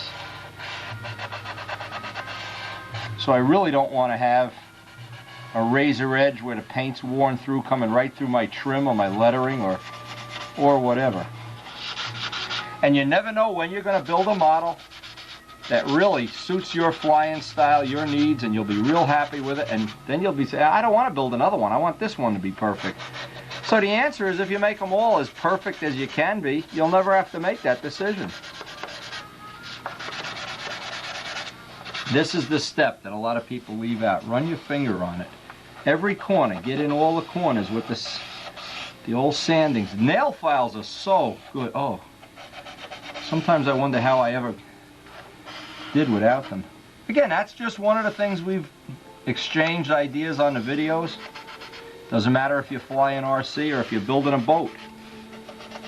All these little ideas. By the way, I read carefully that the thing from Ed Gallagher about the glider. Boy, those guys really know their stuff with the reverse. They reverse mold wings. They mold a spar in. That is an interesting piece of literature. Only thing I wish I could figure a way of using that information on my stuff, and maybe we will.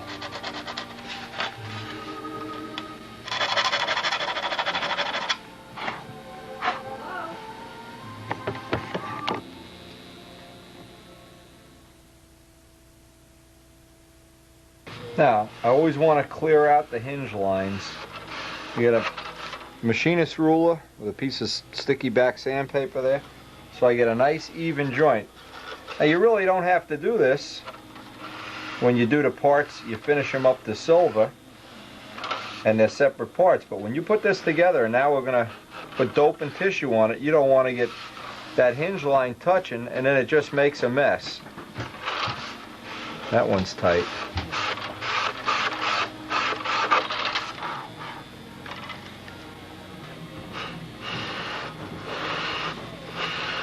This gives you a nice even hinge line here.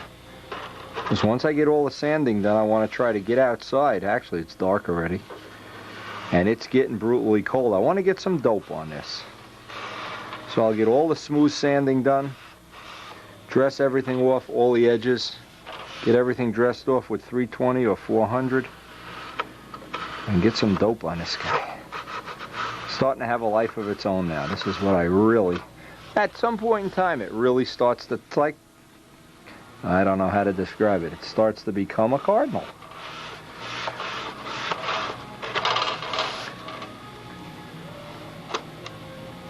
I got a little bit of hot stuff out at the end here I gotta watch.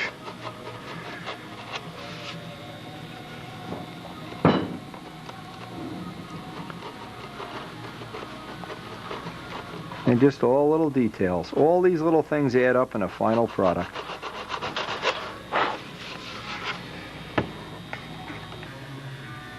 That's a nice even hinge gap right down the whole wing now in one shot. And that's really one of the little details I like to see in all the planes.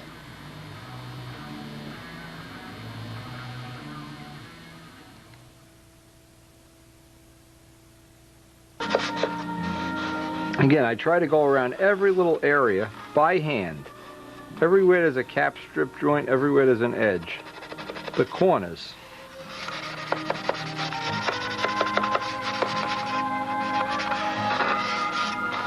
Now, a good trick, if you see a cap strip getting real thin, like I see that's thin there, when I flip this over, I'll run a bead of thin CA down the back, just to stiffen it up just a little teensy-weensy bit.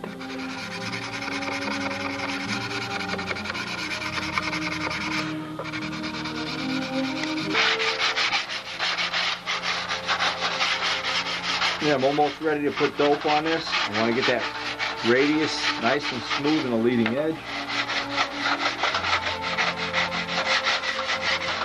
If you leave the leading edge too sharp, it's going to have a tendency to hunt in level flight. One of the ways of getting rid of that is to make a relatively blunt leading edge. I can run that over right to the smooth side.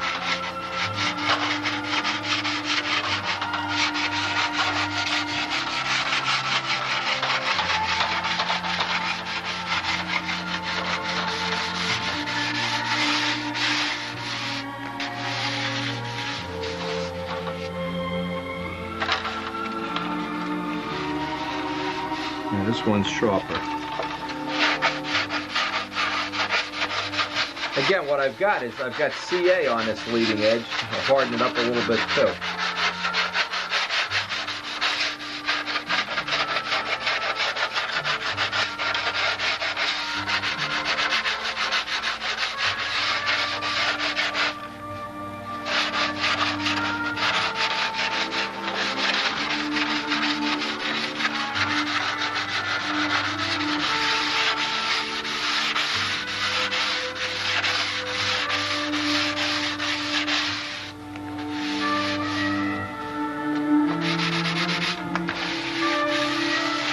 Always do everything by feel.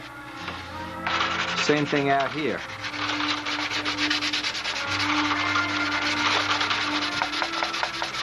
It's real easy to fool your eyes and very difficult to fool your fingertips.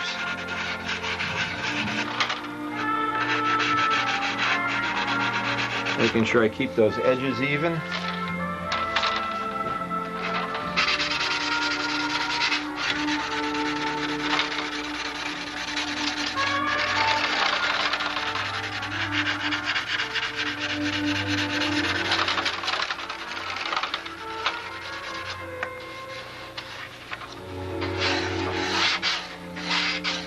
Well, we're going to be ready to get outside and get some dope on this pretty soon. It's already dark and it's cold.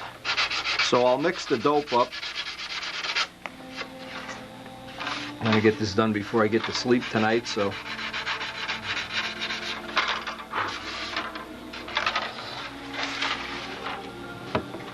Again, the last thing I like to do is just run my hand over everything. We'll feel for seams, edges, a seam right there.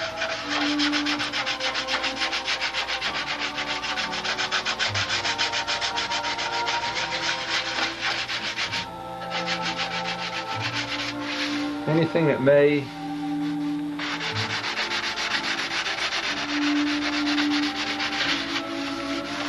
because what'll happen is the first coat of dope will swell the wood up and it'll shrink back down, and I'll have to re-sand this out, but I'll get as many of the high spots out of this as I can right now.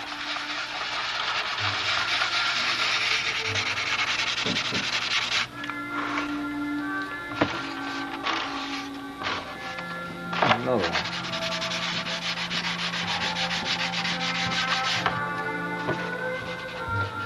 I even want to trim around this little push rod opening. See, actually on a profile you see this. Normally inside the fuselage you wouldn't see this. And even these edges. Now there's some thin edges here. The flaps are getting really thin. I've been just putting some CA on them.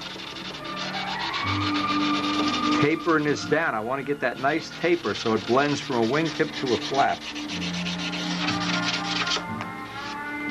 When I get it, just give the whole thing another coat. And you do that 3 or 4 times, you get that nice hard glass-like edge.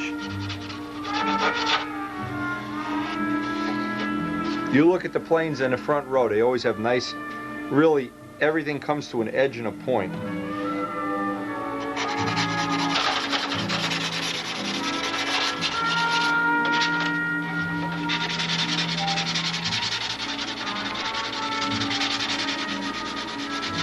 Getting excited to get some dope on this guy tonight. Starting to shape up. Boy, from this point on, it really becomes an airplane in a hurry. I'm already planning out paint schemes and who knows what.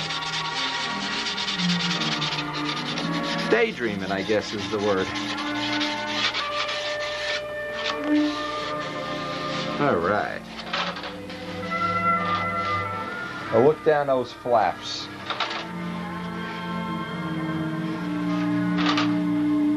Because I've really gotten the trailing edge of the flap thin, I want to make sure I harden it up. Thin CA. And you never can put too much on. As long as you sand each coat down, it hardens up the wood. The gain here is always that you don't have the fuselage and tail and everything in the way while you're doing all this sanding. But really, if you had the fuselage here, you can't get, everything's a pain in the neck. Anyway, we're down to about the last 5 minutes of this.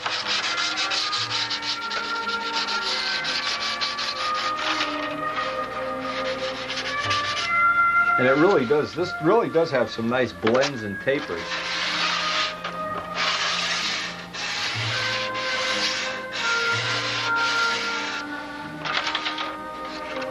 Now I'm going to look around one last time for any cap strips that look a little flimsy.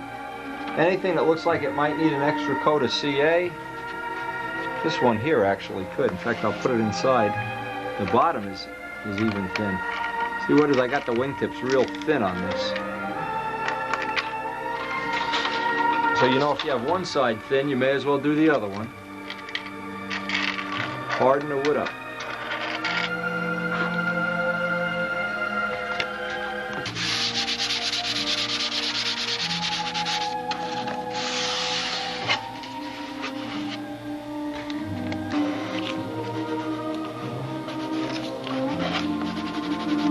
Now, no matter how much time you spend sanding and you want to get all of these flat surfaces done without a block, because obviously there's a little bit of a dip on a 16th inch wing. But the main thing is now this is ready for the first coat of clear. I'll mix up that first coat of clear thin and wet. So it's going to go on there. We're going to go outside to the garage where it's really cold and dark. That'll take a long time to dry. It'll get tremendous penetration. And I may get 2 or 3 coats on before I actually turn in for the night.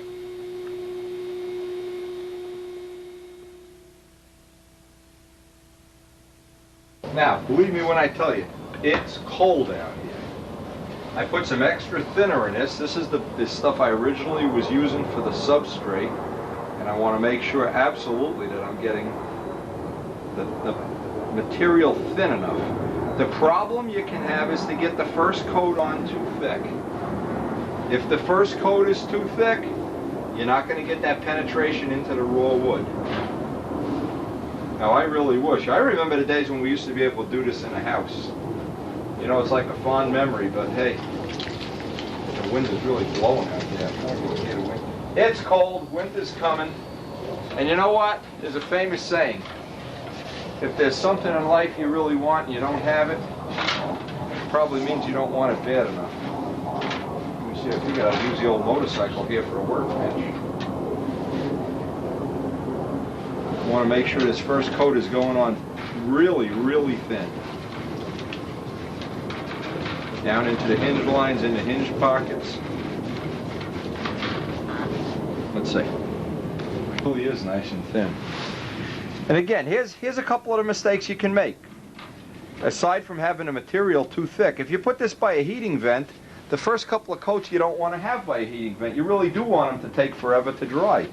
At least a couple hours anyway. There's some blue in this brush. It won't matter though, it's going to get buried. These first coats, they swell the wood. The wood gets swelled, and we'll be able to sand this back down, fill in any other imperfections, get right out over the edge of all the bays.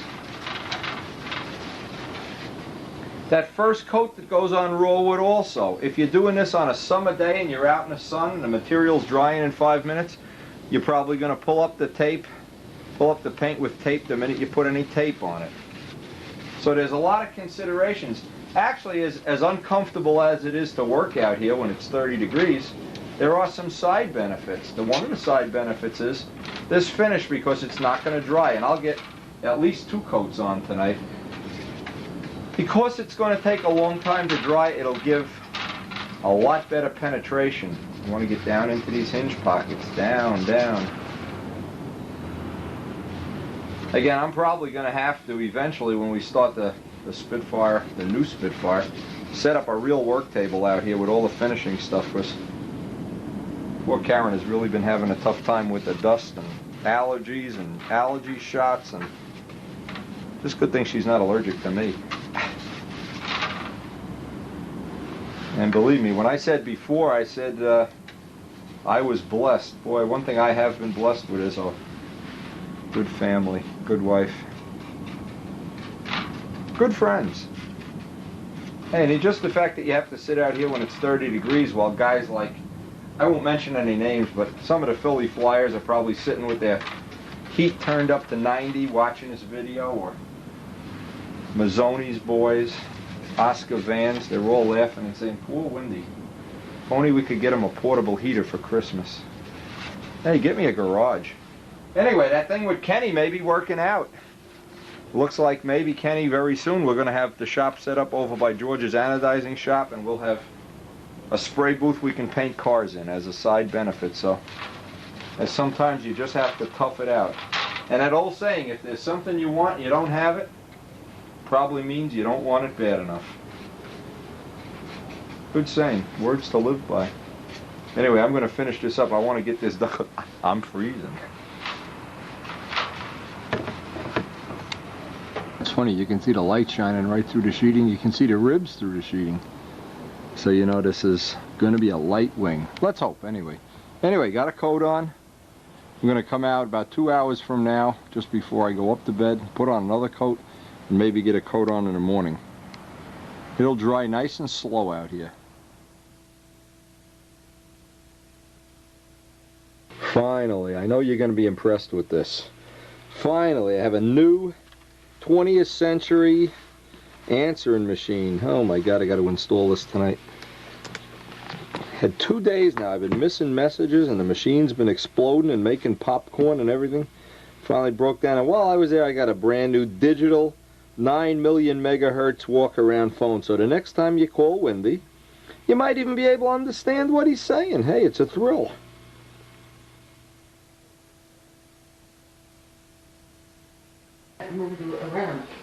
Happy Thanksgiving everybody, and everybody that knows in our family Thanksgiving Day means rip out the dining room furniture and get the Christmas village ready to put up, and we are dying to do that right now. About 4 or 5 hours from now this whole space is going to be a big giant. Everybody that's seen these tapes for years gone by knows what a lot of fun we have doing this. And we celebrate all the Jewish holidays, all the Christian holidays, and all the holidays in between. This whole area here gets a 16-foot display that Karen and I have made over the years, added to and accumulated. So I hope you don't mind sharing our little adventure putting it up. Today's the lucky day. This is the 3rd year in a row we have this I call it take-apart construction deal here. I even wrote myself little notes on how to put this back together. Every year, every year. There's some little damage we have to fix every year, some wiring changes, and always the stuff that we add to it. Still, it's a lot of fun.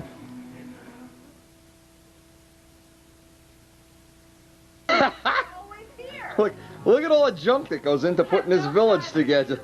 You're always on the camera. Come on. I know Steve DeJulia would be impressed. Look at this, I got half of this up. And only 2 hours have gone by. Good thing I left myself these instructions. Come on, you got to admit, this is more fun than going to the Nats. Look at this. There it is, and every year it's always a lot of fun setting this guy up. It just never gets boring. Karen and I really enjoy every year. It took us 2 full days here. Almost all of these ornaments are handmade, most of them, some of them, all of them. There's some airplane ones, here's some cardinal ones, look at that, airplane ornaments. We can have some ornaments for the cat. Midgley's ornament, his plane. I just thought somehow I never get sick of having this up. It really puts me in a spirit. So if you have a village, great. Hey, send me a picture or 2. And if you don't, think about it for the future. It's really a great way to enjoy some of your old toys. I guess just like the planes, it's a great way to relive your childhood. And I guess in the long run, that's what we all really are doing.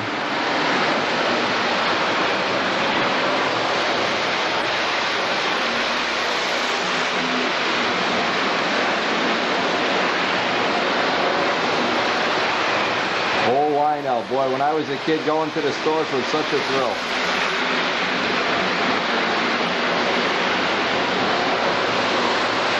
And of course, about once a month, I run my Lionel layout upstairs. Hey, I was talking to Bill Mazzoni the other day. Bill Mazzoni buying up the train collection back to the collection he used to have. Bill, next time you're around, stop and see my collection. A lot of fun to have, and we really love our village.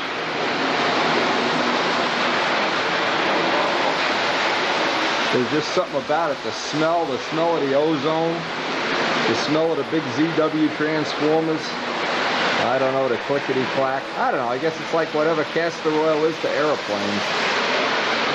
Anyway, this is it, and hey, thanks for sharing a minute or two of us with us. We really count this as one of our supreme blessings, to have good friends and to be able to share it through the video.